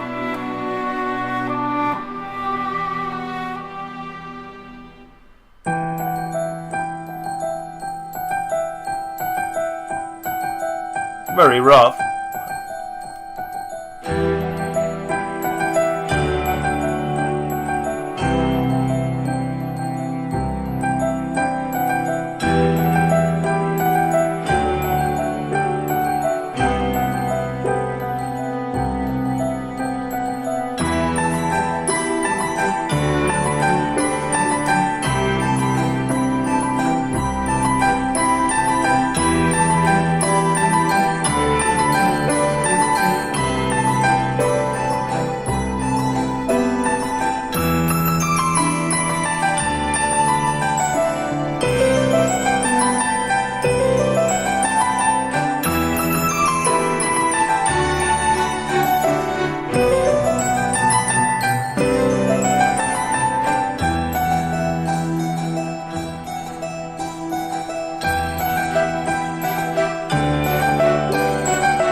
So you also get a little taste of what's in the 56 videos in this video here, right? So, but that basically, like, I made that over like 56 live streams, and if I added up the time it took me to make it, came up to around about 6 24-hour days.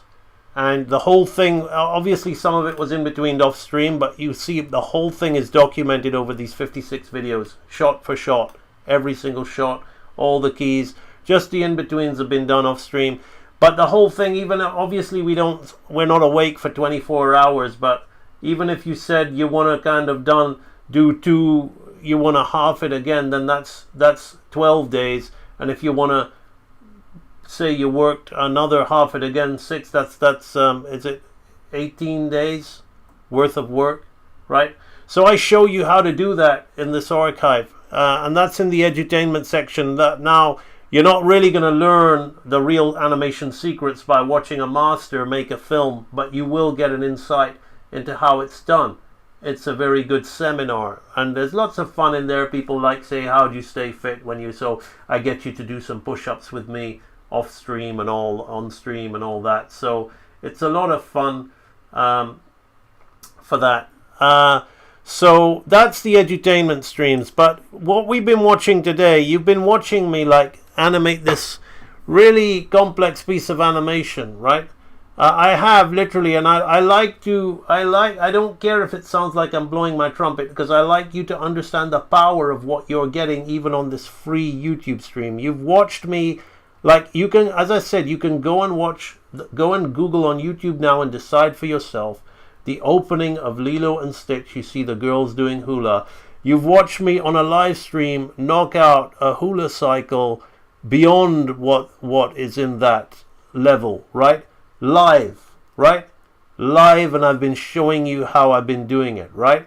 But as I've been doing that, I've been, what's at the fundamental base of all of this stuff? You've been watching me animating lines, swinging, pendulums, bouncing balls, whether it's the character's hips like a pendulum, whether it's her head or her arms like a bouncing ball, or indeed, yes, I'm going to say it, ba-boom, her breasts, whatever, right, like bouncing balls, right? And then you've got the swinging follow through, overlap and drag on the hair like pendulums. Those elements of there, it's all like pendulums. You have to understand how to do these fundamental basics if you're even going to have like a spit in the ocean chance of animating something of this kind of caliber, and there's no reason why you can't. But the reason why most people struggle, and it's beyond most people, is simply because there is a disconnect with people wanting to really learn the things that matter, because they want to jump in and draw their characters too early on. You've got to lose that. You've got to keep your childlike wonder and lose your childish nature when you want to learn something like animation. You've got to keep the enthusiasm of a child to want to draw, but you have to understand that in order to get what you want, you've got to learn fundamental essentials. So in the training archive, in the Real Animator training archives, that's where the real learning is done. You can either get them in bundles. This one has the 56 live streams from the edutainment in it as well, because it's called the Master Animator Training Bundle. It's a nice complementary thing that you can watch alongside your training. So these archives, you basically got step-by-step follow-along tutorials in these archives that basically you do not watch them and then go away and try to memorize, right? We don't do that. You draw along while the stream is happening. You pause the video, you follow me.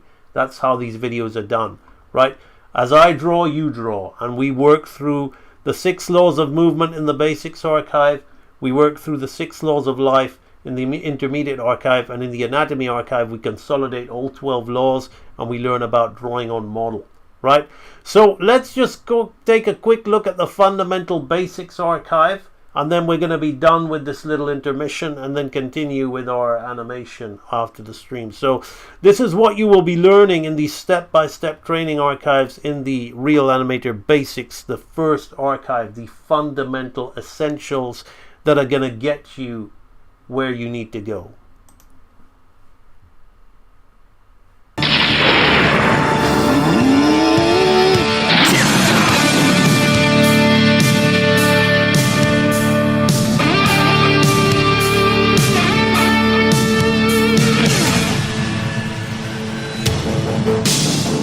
The Basics Archive has been designed specifically to make you a master of those core fundamental animation exercises. We begin with a bouncing ball and then move on to a jumping ball.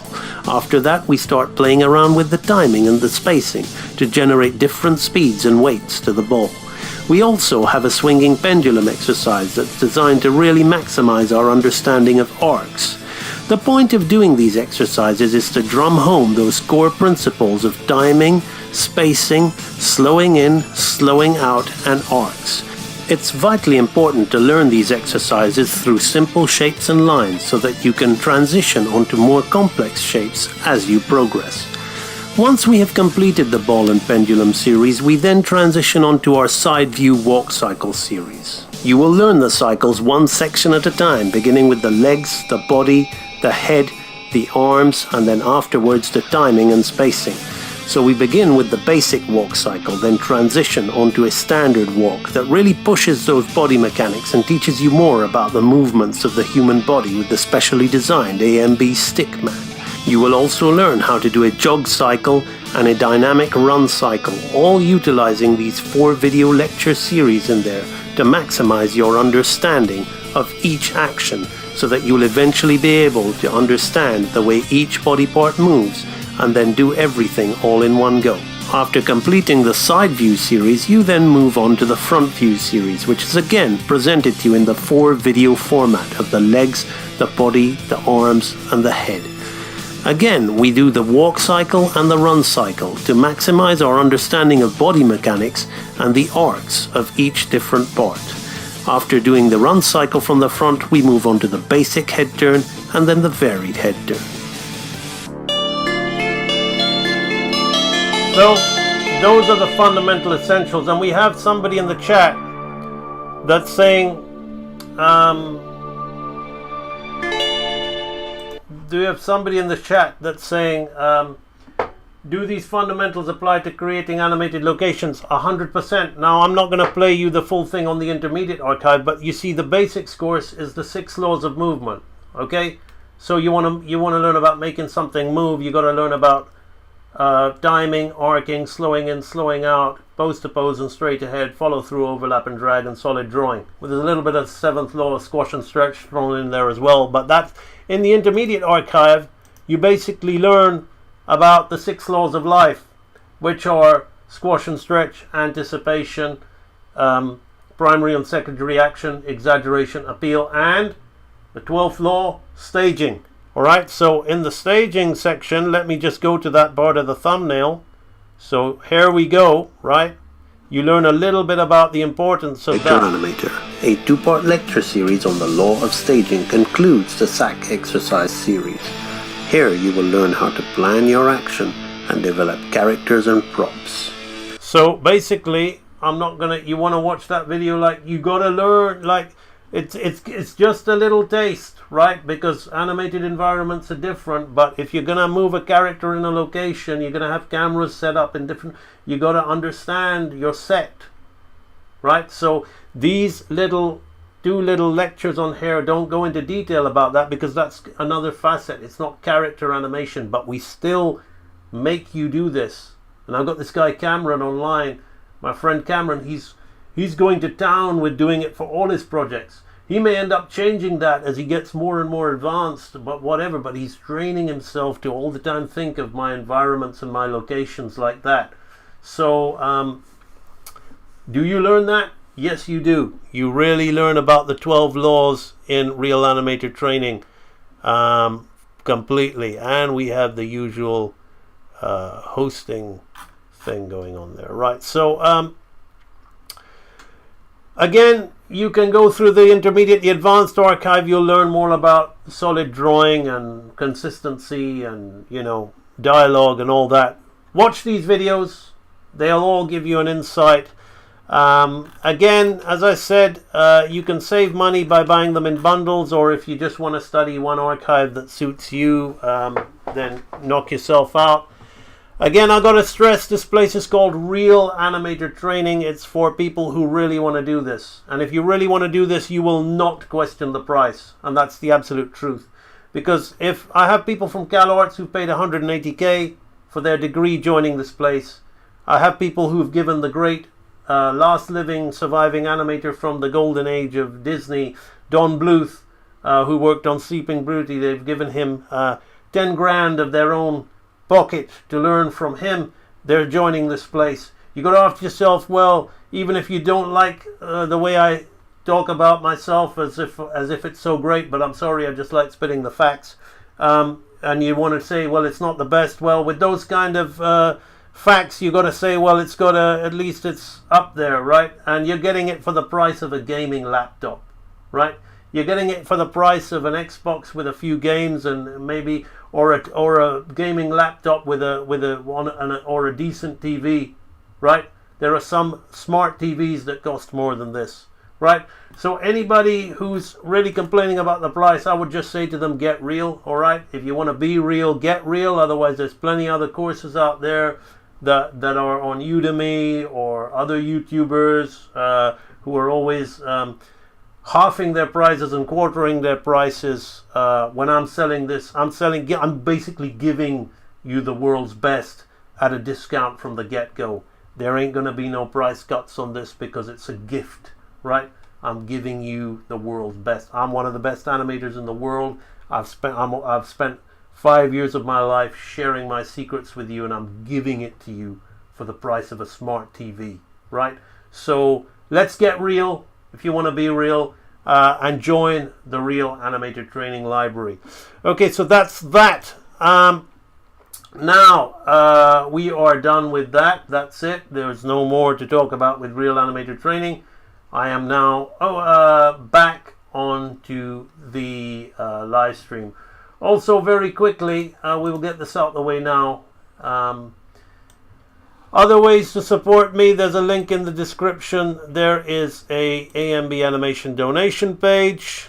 You can either use one of the default amounts, or you can go and throw in your own amount there. And people are already doing that, and I'm so grateful. Thank you so much.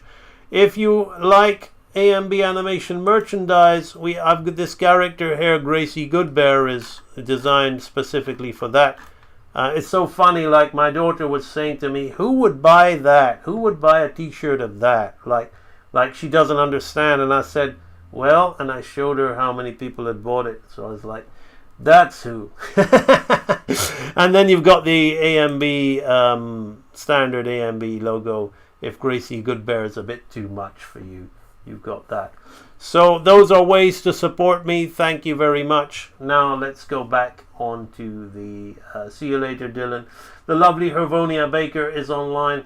Let's now get back to animating the flowers. 1 hour 45 minutes. We got plenty of time to do at least the large bunch of flowers at the bottom of the garland. Now I'm gonna draw these in black, and I'm gonna figure out what I want, right?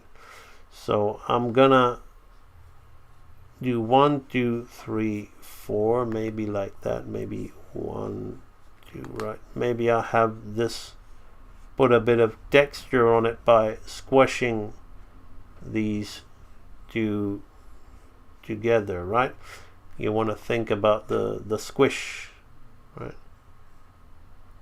1, 2, 3, 4, right?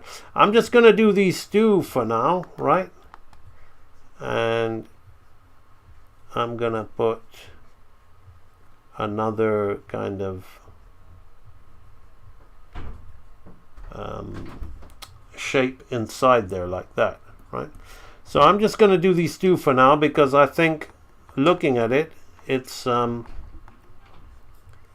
little bit more complex than I thought, right? So I'm still not really doing them clean. I'm not tidying them up, right? Because there's a lot to work out here, and I'm not really caring about so much about the volume, right? Right. So now, as I'm gonna rotate this one this way a little bit, right? I'm gonna have some rotation, and that petal is gonna be like that. And we're gonna see and feel the little kind of squash and stretch feelings on the petal. I'm gonna layer these petals like that, right? That's a bit better, yeah. Again, as I keep going, I will find my way, right? So I'm gonna start with the inner section. I've got to think about them also reacting to the coconut bra behind. So I've got to change their angles a little bit. All these little subtleties will give it a lot more finishing touch, right? Today's live stream is called Adding Finishing Touches. So already I can see like the first few are a little bit like finding my way, but that's okay. As I start going, I'm getting, now here I can like have the petal reacting to the downward motion of the coconuts, right? You could really be very, very naughty with your jokes here, right? What is it that song Scar was singing, right? So here this goes like that, and this comes down. I don't want it. I want to feel the force of what it is resting on, right? We'll have a bit of upward glide on that petal. Right, so now I've got to watch what's happening here, right? Now it's swinging the other way. It doesn't feel like it should do that, so I'm gonna kind of turn. I'm changing what I've got, which is a little bit risky. It's a little bit dangerous, but what I'm gonna do is I'm gonna just change the direction of the way the flower is facing, right? I'm not going to change the actual position, right? I'm just going to change the direction of the way the flower is facing, right? Now this petal might be pushed out a little bit more.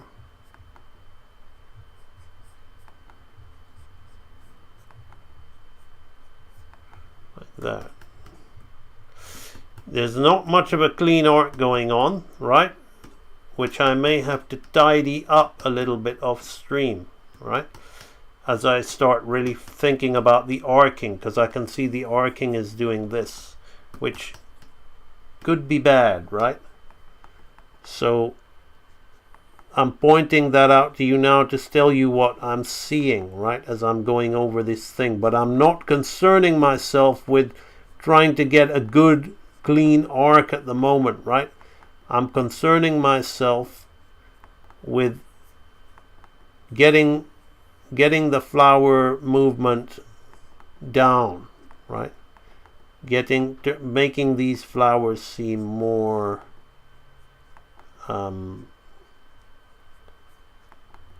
more like flowers than just suggestive shapes that our eye will just accept when they're suggestive shapes. So there's a lot of bobbing and weaving going on, but that may be good, you know, because of the nature of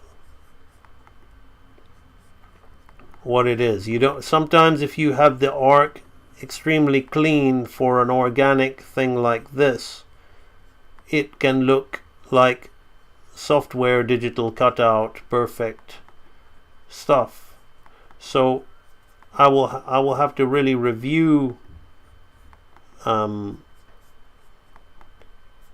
what it is I'm doing afterwards and really think about it.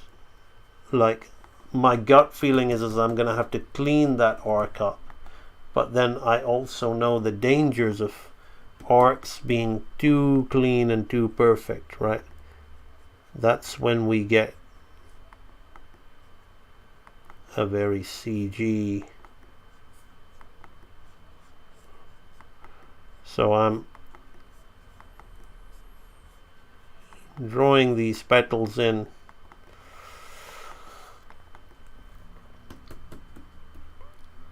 So now, as this flower is going here, the petal will open up, so it won't be so squished on the other one, right, like that. I will check it in a minute. That's why I want to draw it in black. All right. So now we're gonna have it going the other way. What I might add is more flower around it, right? Afterwards, to make it feel more garlandy, right?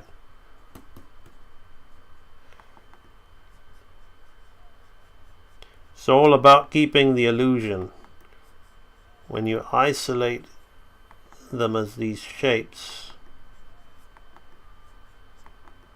right, the illusion can get lost. Right, now as she turns, I'm going to give it a scrub and see what, is it a mess or is it working, right? That's the danger of straight ahead, but I need to take it so far a little bit first before so I can really judge what's happening, right? Bum, bum, bum, bum, bum, bum, bum, bum, bum. Right, so they're going to swing out.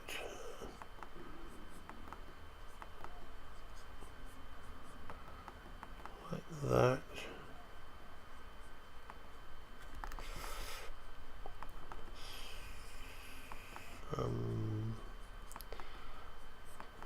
Bring that down. Just one more. This is the squash and stretch part.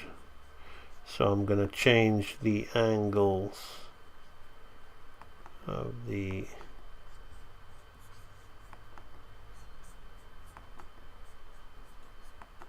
gonna put the make sure that we feel the squash and stretch in that the petal goes against it. Right, I'm gonna have a quick look as to what that's looking like because I don't have a clue. Thank you, Pifferpuff Draws.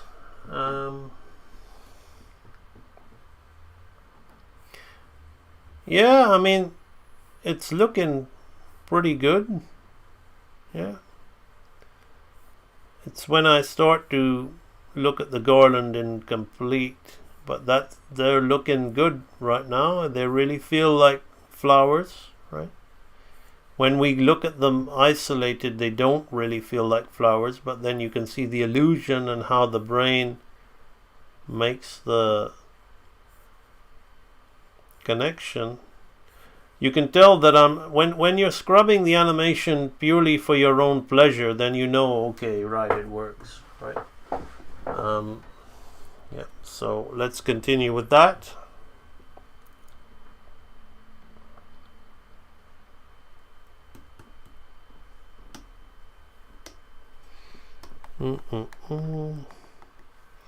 Okay, so I'm going to change the direction. Keep it on the drag side. Keep those petals pressed together.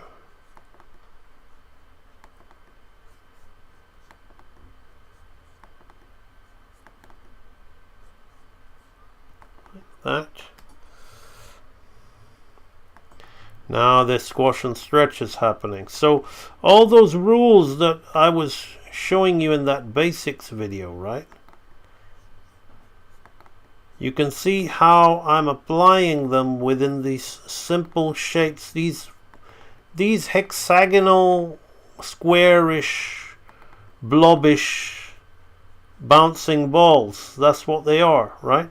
All resting on a string like a pendulum, right? Which is how we mapped out the animation, right?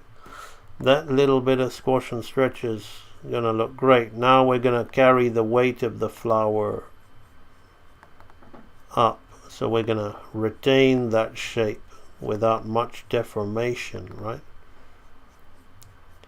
As it comes over the top. Like that. Same on this one. It's knowing when to distort and when not to distort, right? And because of the organic nature of the petals, we can have a lot of fun with the distortion. Right, so now we're gonna have them flop down like that. So I'm gonna put a little bit of drag, right? But not too much, right? Just a little bit. So this is purely exaggerated. There's no way there would be such follow through, overlap and drag to this kind of level on these flowers, right? They're almost like hard coconut shells themselves here, right? But it's okay, right? You're gonna feel the softness and the malleability of the petals, and just those quick little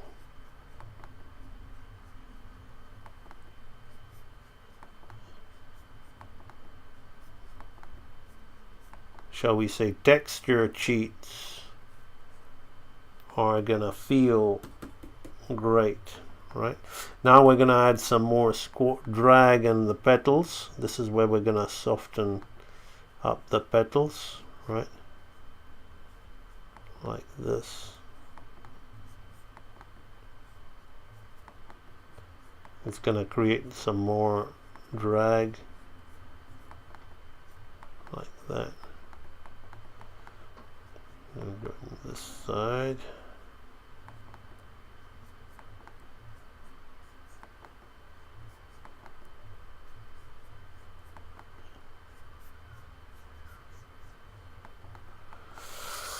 All right, let's take a quick look at that.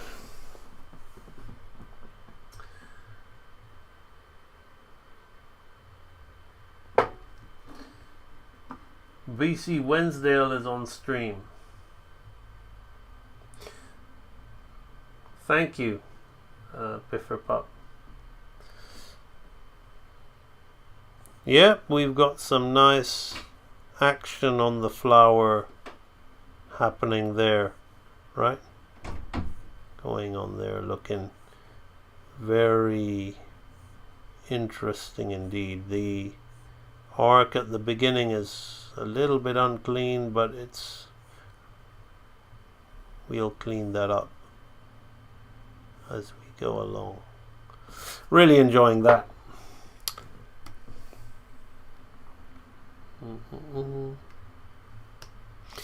This is the kind of animation you'd also want to put on ones, right?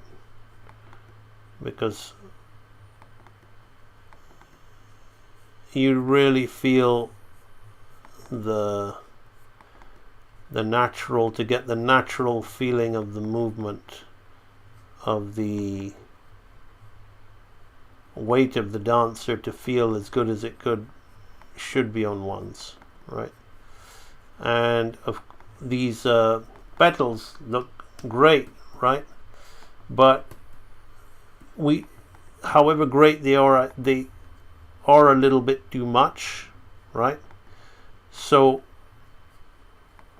when you have it on ones, right, you have more frames to soften the exaggeration, right? So you don't just put things on ones if you're gonna work on ones, right, you gotta know from the get-go that your animation, you gotta animate for it to be on ones, right?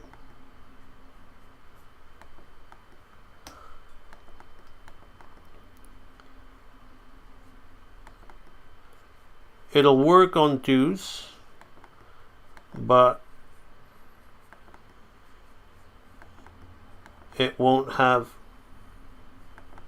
only have half the appeal, right? There are some things that could look better on ones, on animation that's been predominantly animated on twos, but it could kill the poppy timing and make it feel very weightless if you haven't really planned it to be on. Now I'm just gonna go here and I'm gonna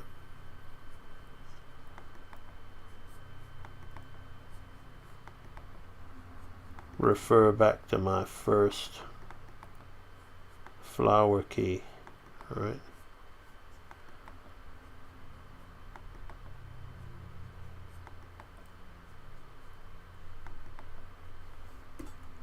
Yeah, it's all working absolutely like a charm. Although that isn't. We want to have that petal move like that. That could be better. Let's not rush that. Alright. Yeah. Alright, so that's the first little bit. Now I'm going to loop it. Thank you so much, Robotron Studios, King Fu Conan, Everybody enjoying the AMB lady. The AMB lady has been, responsible for a lot of the success of AMB animation, actually. So I think it's high time I did her some justice with some good animation. Right? So, yep. So that's the loop of those flowers are working good. Right? They're working really, really good. Really see. So hopefully this live stream has shown you just how systematic everything is, and once you get to a certain level, we had a little bit of, excuse me, I had to hit the pull-ups after my vacation. I done 100 pull-ups this week so far. A little bit sore. Right. So this has all been very systematic in the approach. We had a little bit of working out with the basic thing, but then once that's done, we're just going on top. So now let's do the other two flowers. Right? Let's do the other two flowers. Right. So let's throw one here. And I remember it turned into 4. So it'll be interesting trying to improvise around this. Yeah, that works. And then what I might have, rather than petals, is I might have something like this at the very end. That'll hold the necklace together nicely from a design standpoint. Right, so these ones are not going to be as, I'm not going to be as concerned about are they follow through and overlapping. What I am going to be thinking more about is the scrunching together of them, right? That's what I'm going to be, the squashing and stretching of them as they interact with the base layer. That's unnecessary. We don't want too much movement going on there. Good. So they're coming up.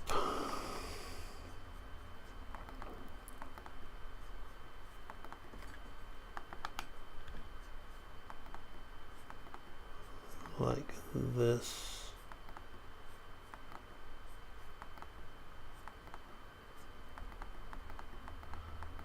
And then the direction, I'm going to change this one, right? I'm going to be careful about taking the silhouette of her armpit away, but I think it'll be fine. Now they're going to come down. Can I do something interesting here? Probably not. We want to keep it simple. We might add a little bit of exaggeration on the size of the petals here, like this.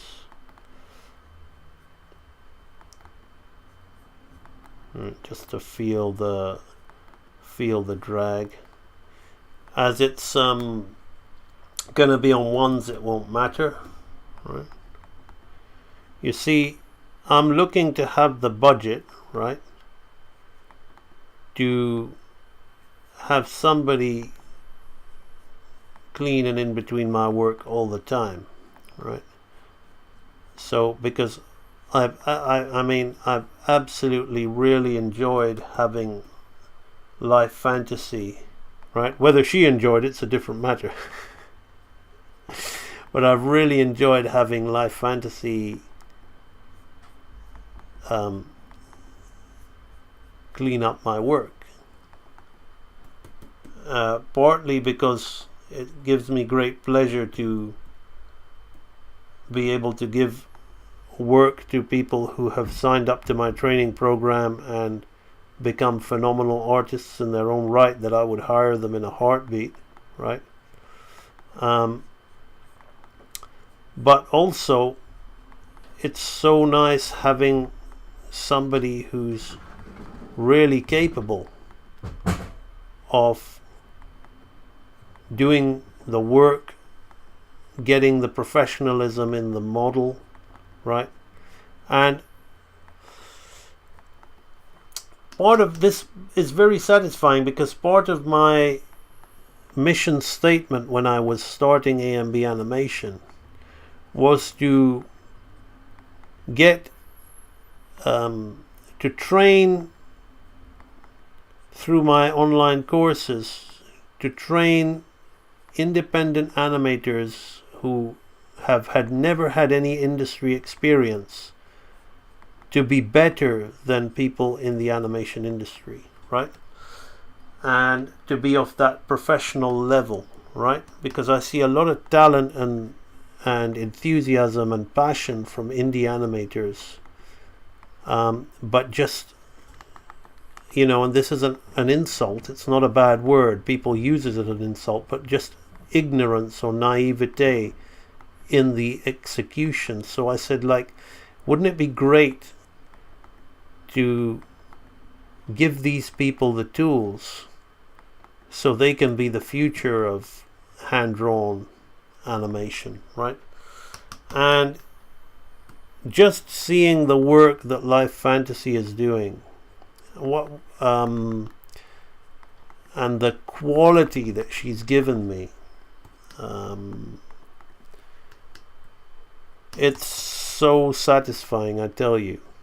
It's as good as I've worked with some really great cleanup people. I don't want to just say that, they're all, industry is all crap. I've worked with people who have been lead cleanups on The Prince of Egypt, on Sinbad, on Road to El Dorado. They've cleaned my work in the industry before. And I didn't work on those movies, just to clarify, right? But I've later gone on to have them as my cleanup artists, as I've done commercials in the UK and pilots and things. So they've been cleaning up my work, and they're absolutely phenomenal cleanup artists. And I would say that Life Fantasy is pretty much almost at their level.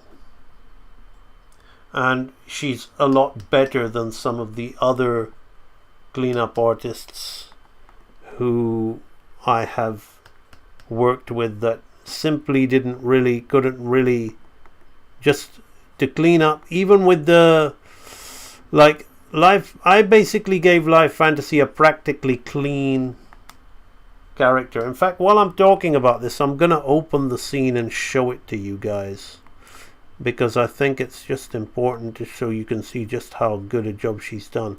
And then I'll explain to you about because I gave her a practically clean character, almost as clean as this, right? Or as clean as this, right? To clean up. But you would be surprised how many people I've worked with in the industry that even when I've gone to those measures to preserve the quality of my drawings, this flower needs to be a little bit bigger, to preserve the quality of my drawings, they still just do not have the ability or the sensibility to get that in their drawing, to get those shapes right.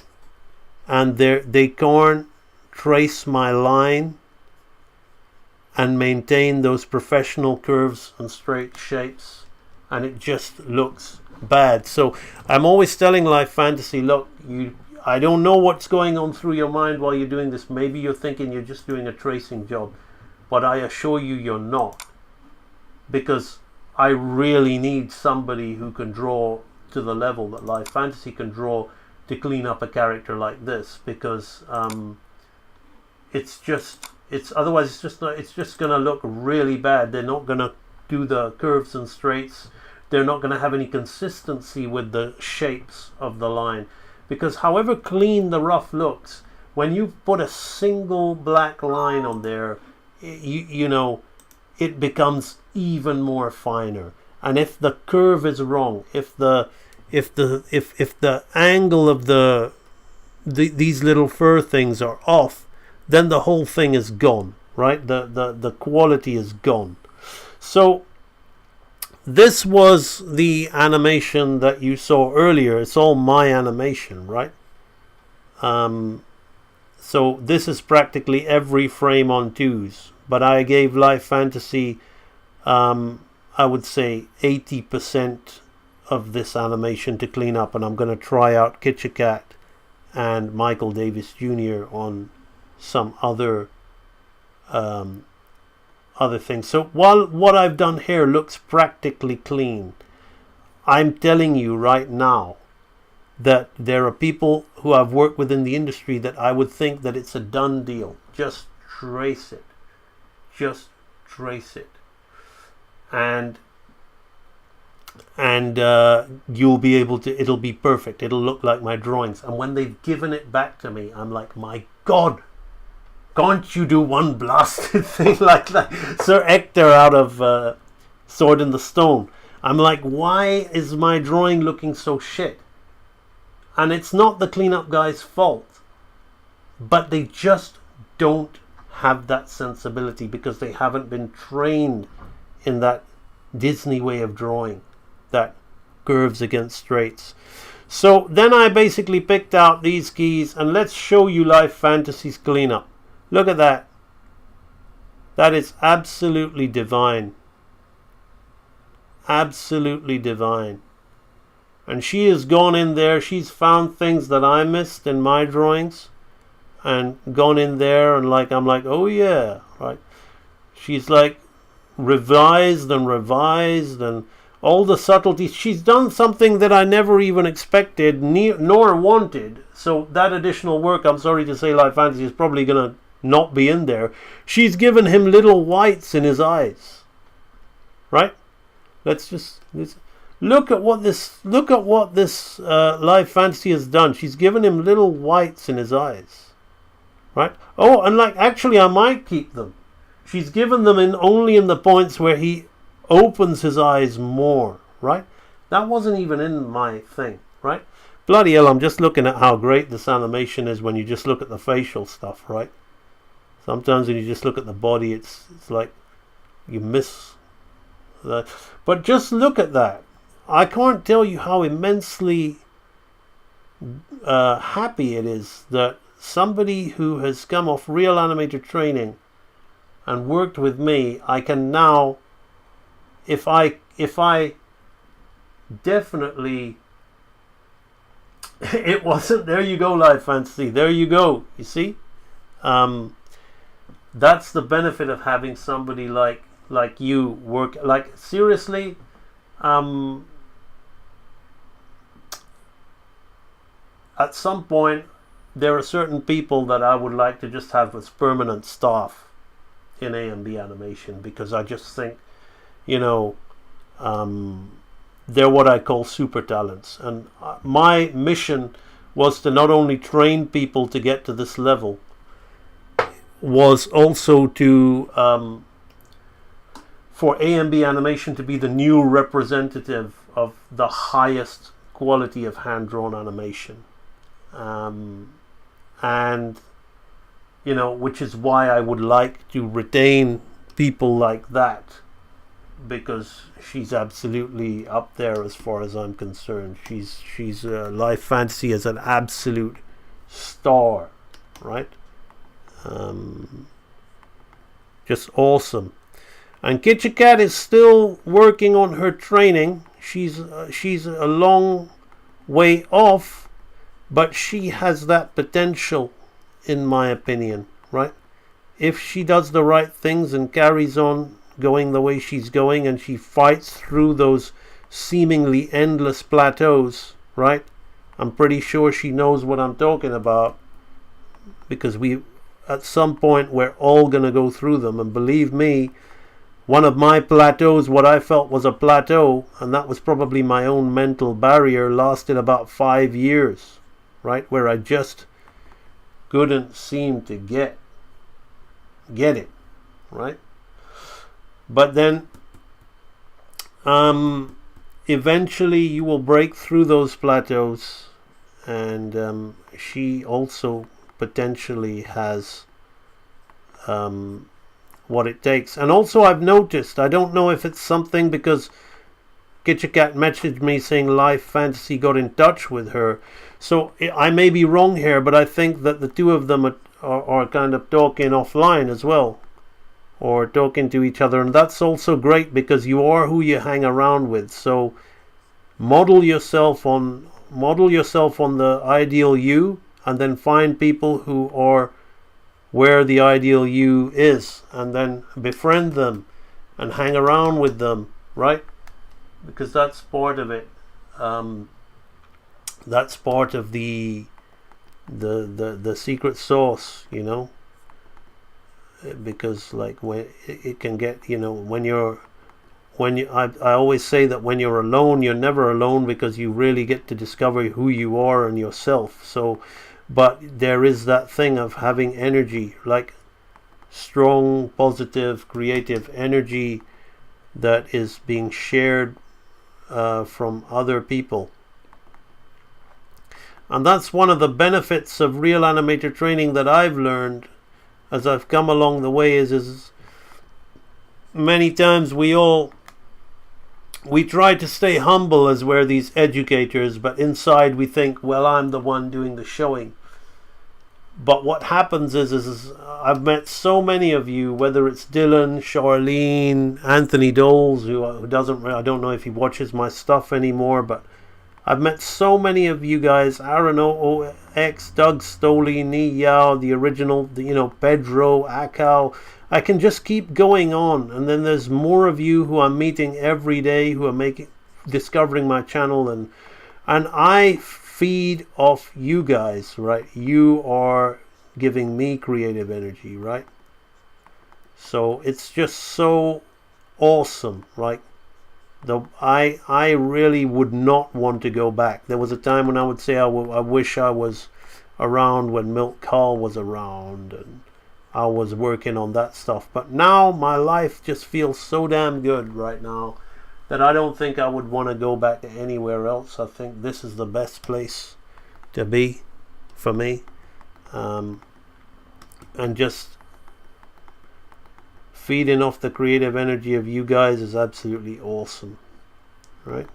So again, it's that law of compensation. What you put out comes back to you, right? So what you guys get from me, you give to me as well. It's awesome. So this goes here, and now we're gonna keep this.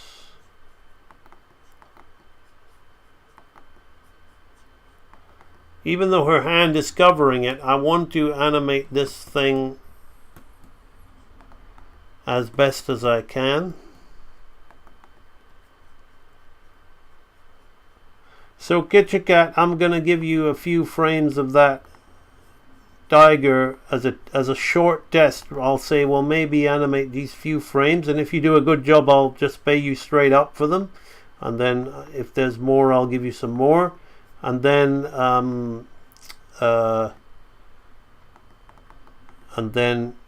I'll do the same with Michael Davies. I'll have to. I've got a good feeling that you're both gonna do just fine, but you're not as far in the training as Life Fantasy as of yet. So that's why I've got to do it as a test, but I really want it to work because it's just going to be so cool if people from different tiers of real animator training are all capable to work on A&B animation products and projects. It's just I tell you what, it's living the dream, and it's absolutely awesome because it's seeing other people get to live their dream. Not necessarily their dream to work on my stuff, but their dream to do great high-level animation, be involved with high-level animation and get paid for it, so this thing comes out here like that. Oh, I like the little stretch in that. When I'm working on these things, sometimes I get so excited that I just want to stop drawing and just have a little quick scrub of the timeline, but I hold the urge to do it, and sometimes I get a horrible shock because it looks awful. But I'm kind of quietly confident that this is gonna this is going to look great, right?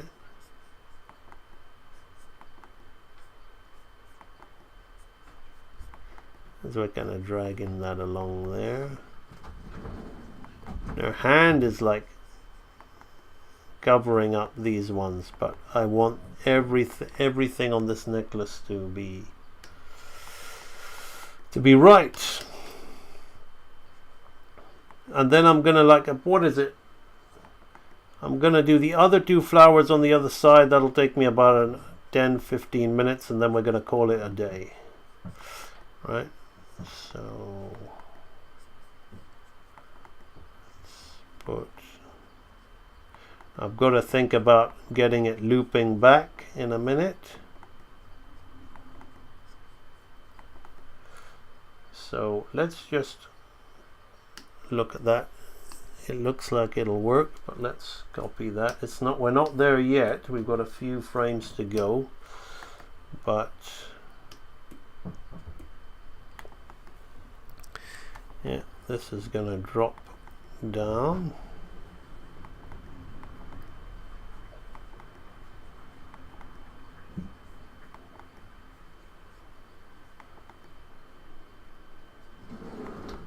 Like that.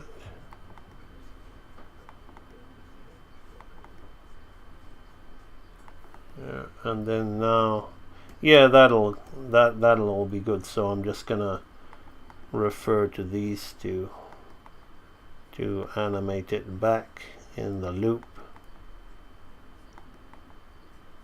So we've been doing cycles in AMB animation for a very long time, right? And now you can see where we've taken the cycle to the highest level, right? This is an extremely fun, technically proficient cycle, a real showcase. Pum pum pum pum pum. Okay. Yep, that necklace is really coming together now. So just the other two on the other side, and then I predicted I could only really do those flowers. But man, that's a lot of fun. I'm scrubbing it fast because I'm watching the bounce, but yeah, man, that is a lot of fun. A lot of fun. That's where we do nice, exaggerated follow through and overlap that doesn't detract. It doesn't have a life of its own. Right, so now we've got the ones on these two sides to do. Let me start with the middle thing here. Let's have a petal here, a petal here, a petal here. Yeah, that'll do like that. And then we'll just rest it along there like that.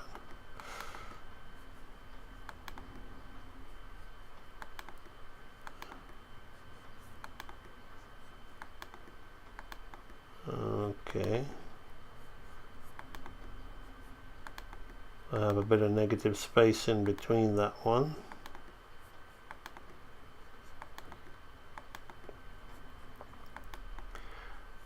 Right, while I'm doing this, I think it's another reason why I'm only going to do these four is it's a bit repetitive now what I'm doing. So if you guys have any questions in the stream, is there anything I can answer?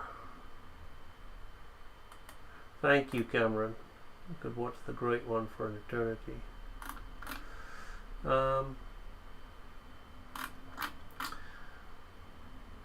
Yeah, so if you guys have any questions that I can just talk away while I'm doing these last two flowers, feel free to ask.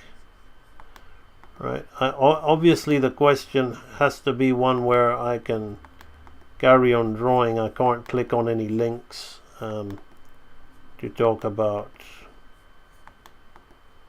other people's animation or anything like that.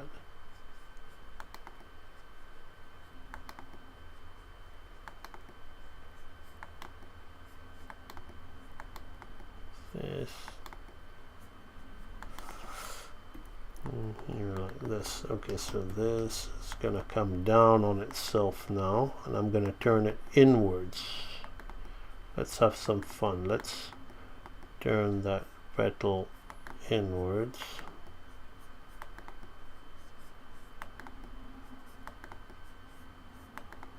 That comes like that. So this one we can have facing the other way.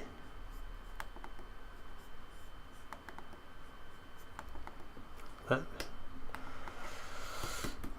a little bit of a bumpy arc there, but once I go off screen I can be a doctor and diagnose the problem with that particular section.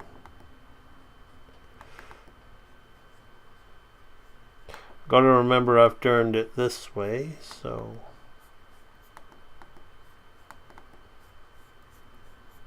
let's have it go this way, so there's some logic to this. Again, right, why I cited that Lilo and Stitch thing, right, and is because also this is the painstaking way to animate it, and it doesn't, like, you don't have to really be so detailed, right? I could have just had a flower design like this, right?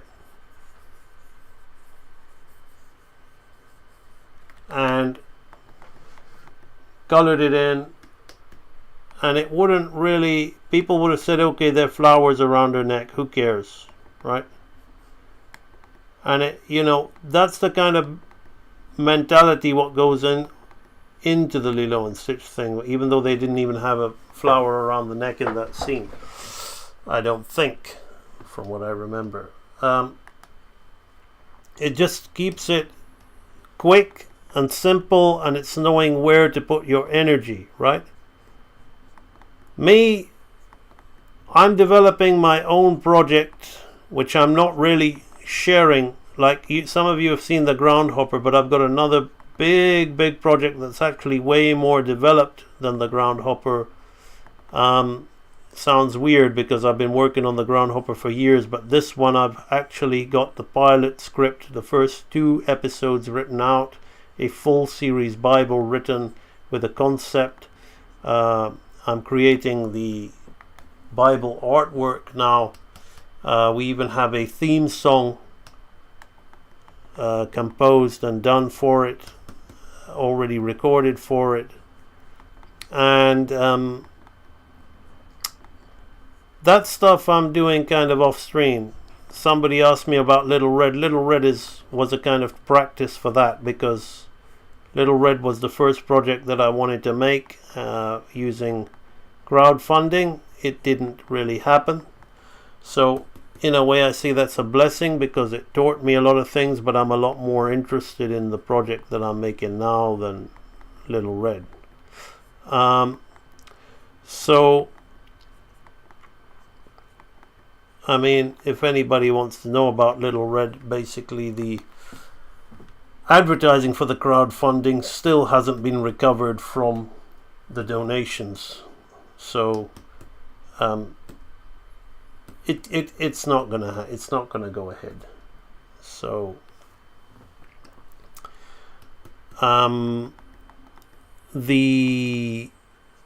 so what I'm doing with this project is I'm keeping it more under wraps.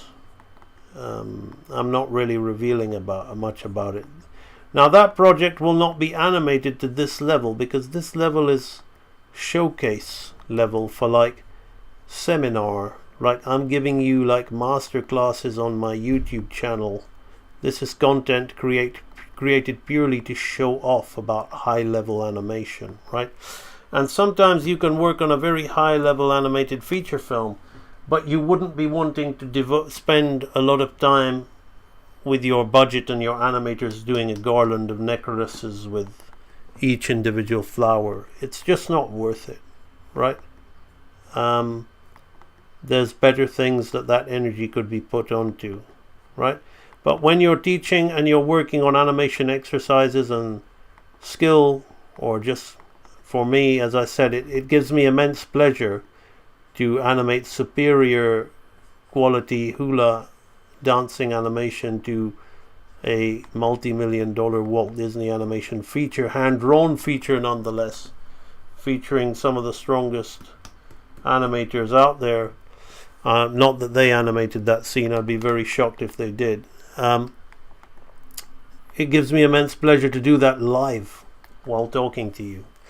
And that's the whole part of why I'm online. I'm here to inspire people to get really good at hand-drawn animation and just show you and explain to you just how you can see as the flowers are adding, it's getting toned down now, right? The garland is now not feeling so bouncy, even though it is, which is what we want. So yeah, so just to bring the whole thing back to earth while I'm talking about, oh yeah, I'm online, I'm out animating this Disney film and whatever. It's like, but in reality, like if I had a budget to make a movie myself, I would not put it into doing this, right? So just to put things into perspective, it's this is purely for demonstration, right? Otherwise the project will just take, unless it was a key scene, right? Or this hula animation would be repeated, like you would have a close-up and you would close up the midsection torso. Unless it was going to be reused and it would be about 5 or 6 different scenes, then I would do something like this. But if it was like what was in the Lilo and Stitch, I would pretty much do it the way the Lilo and Stitch guys did it, right? Just like, okay, well, like, it's a short little scene of these girls learning to dance at the beginning of the movie. Let's just reference some dancers and just have nice, easy, simple shapes to represent the attire that the characters are wearing. I mean, even what I'm doing here is nice, easy, simple shapes, but it's just overkill, right? One flower at a time. But these flowers I will all do as one, right? Offline. So again, real animator training is also about keeping it real and telling you what I perceive to be the bare naked truth, right? So while I'm on the one hand telling you that, yeah, look at me, man, look, this is, you can go and Google YouTube the Lilo and Stitch intro right now and look at the hula girls there. And look at what I've done here, right? Live and blah blah. But I'm also telling you that, like, it ain't because they're incapable, it's just they got bigger fish to fry, right? That's what it is. This goes here like this. Bum, bum.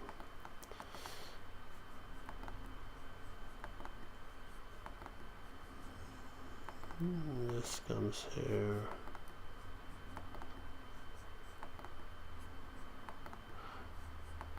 I think also what happens when a lot of people see a lot of movement, they see a lot of busyness and they think, wow, look at the detail. But though this is time consuming, what I've hopefully shown you here is there ain't much detail, right? It's not as detailed as you think. It's really quite simple. Let's bring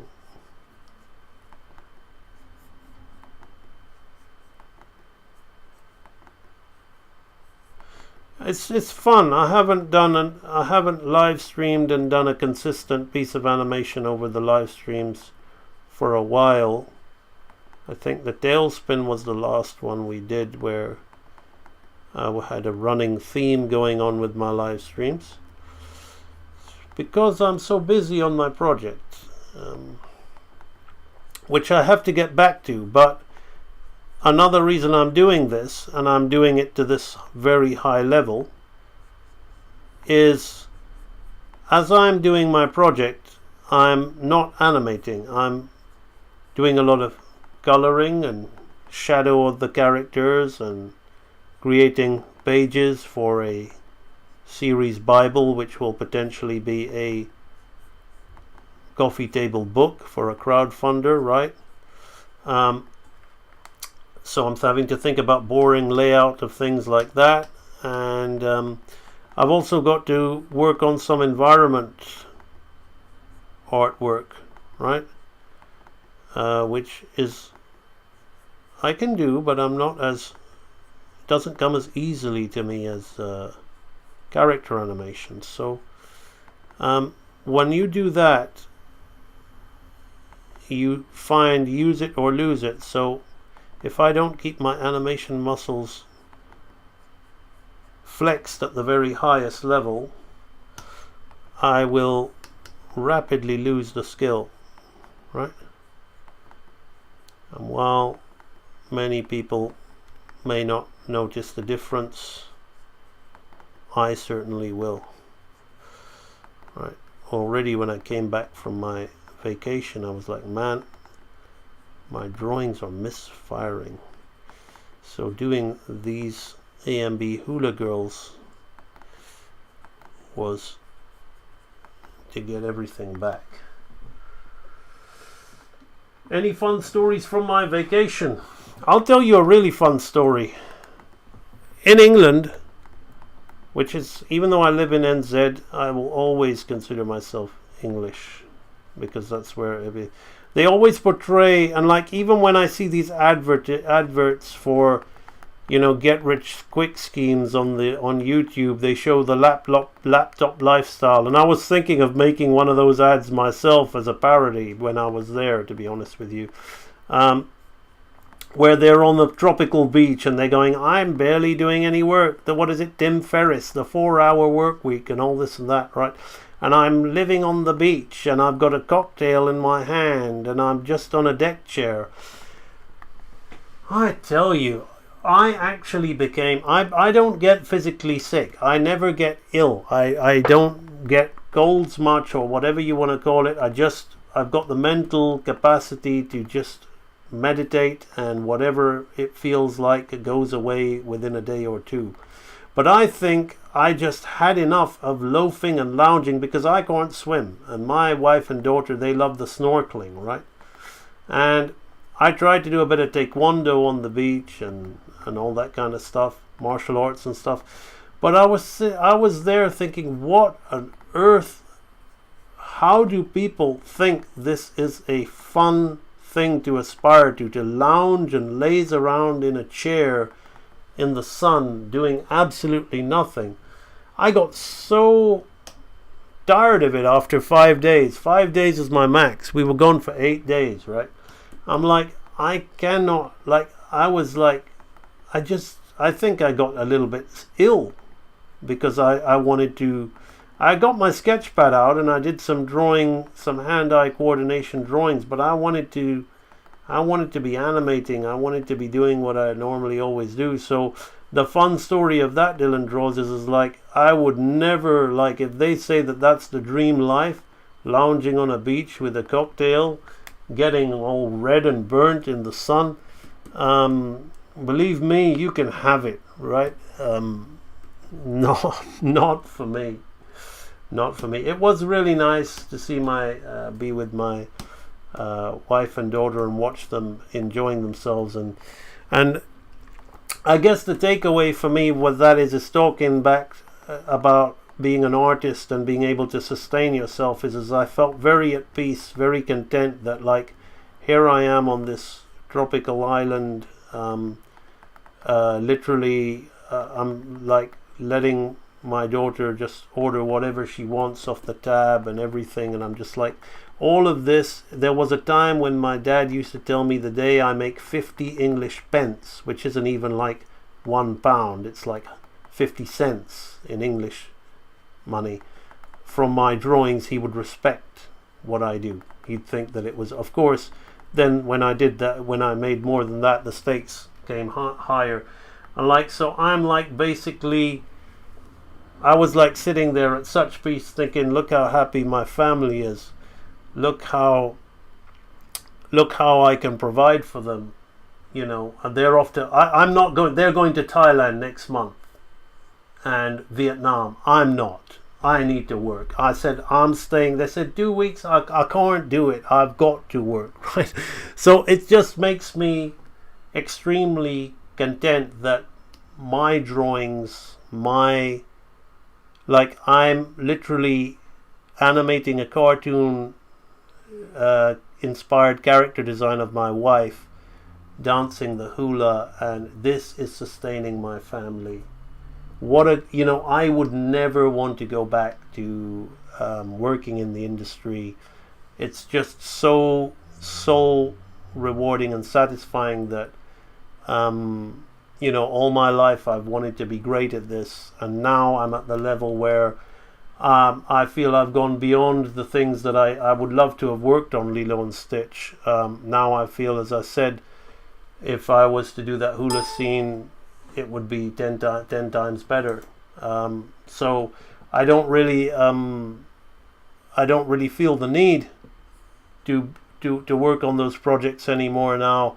What I do feel is very content and very at peace that my drawings, my passion, not only serves my soul, but it serves my family in this material realm as well. That is a very, very rewarding thing. So now, and there's no reason why it can't do for you guys. And I'm still toying with the idea of creating a test group for those of you who want to learn how to sustain yourselves and make money out of your artwork.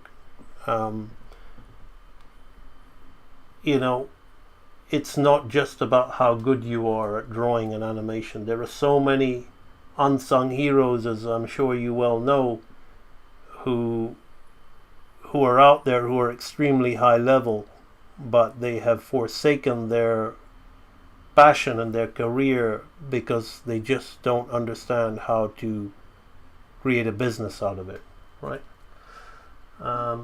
So that's something that's on my mind, of creating a new course, a course for how people can be wealthy and successful as well as happy.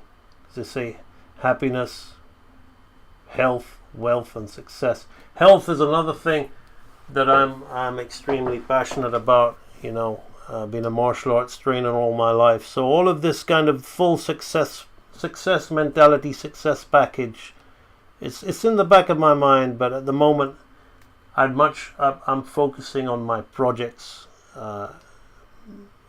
creating my projects, because that's the next phase. But anyway, here you can see the garland of flowers now, how it's developed into this, right? And it's very nice and bouncy, and just feels like it's like they're interacting with her breasts, but it doesn't really detract from the animation, right? It doesn't make you just look at that. We're looking at it more than we need to because it's in a heavy black with a blue, and the character is redded out, right? But once they get all redded in as well, you won't really. Now I'm going to just zoom in on different aspects of this. So we're just going to look at this element now, right? So we can really see the bounce of those petals. So that is it, right? That is the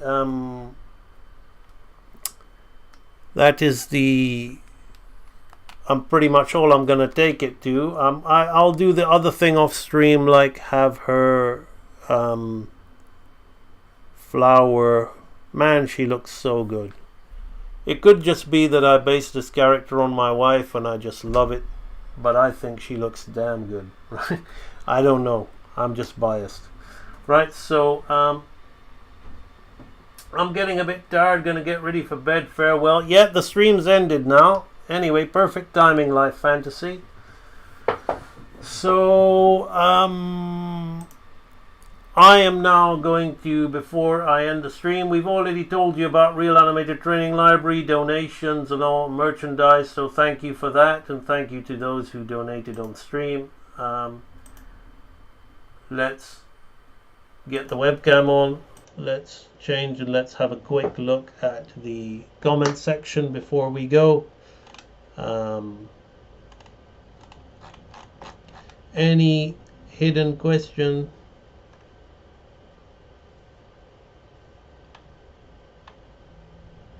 Gaiden is there. Coffee Lover, Dylan Smith, Black Caterpillar.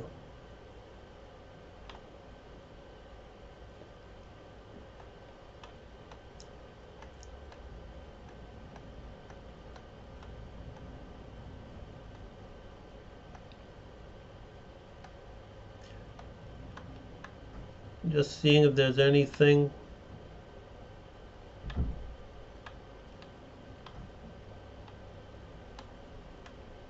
Ravonia Baker is here. Okay, that was it. We are done. So thank you very much, and always again the 3-hour mark, but it's all good. Thank you very much for joining me on today's live stream. Not sure when the next stream will be, but it'll definitely be, I try to do at least one stream a week.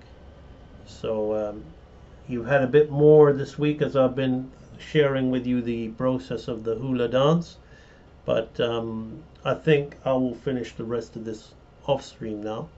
But it's been awesome. Thank you very much for joining me. Keep on working hard, keep on doing the fundamentals, and as ever, keep it real, people, and I will see you all on the next live stream. Bye bye.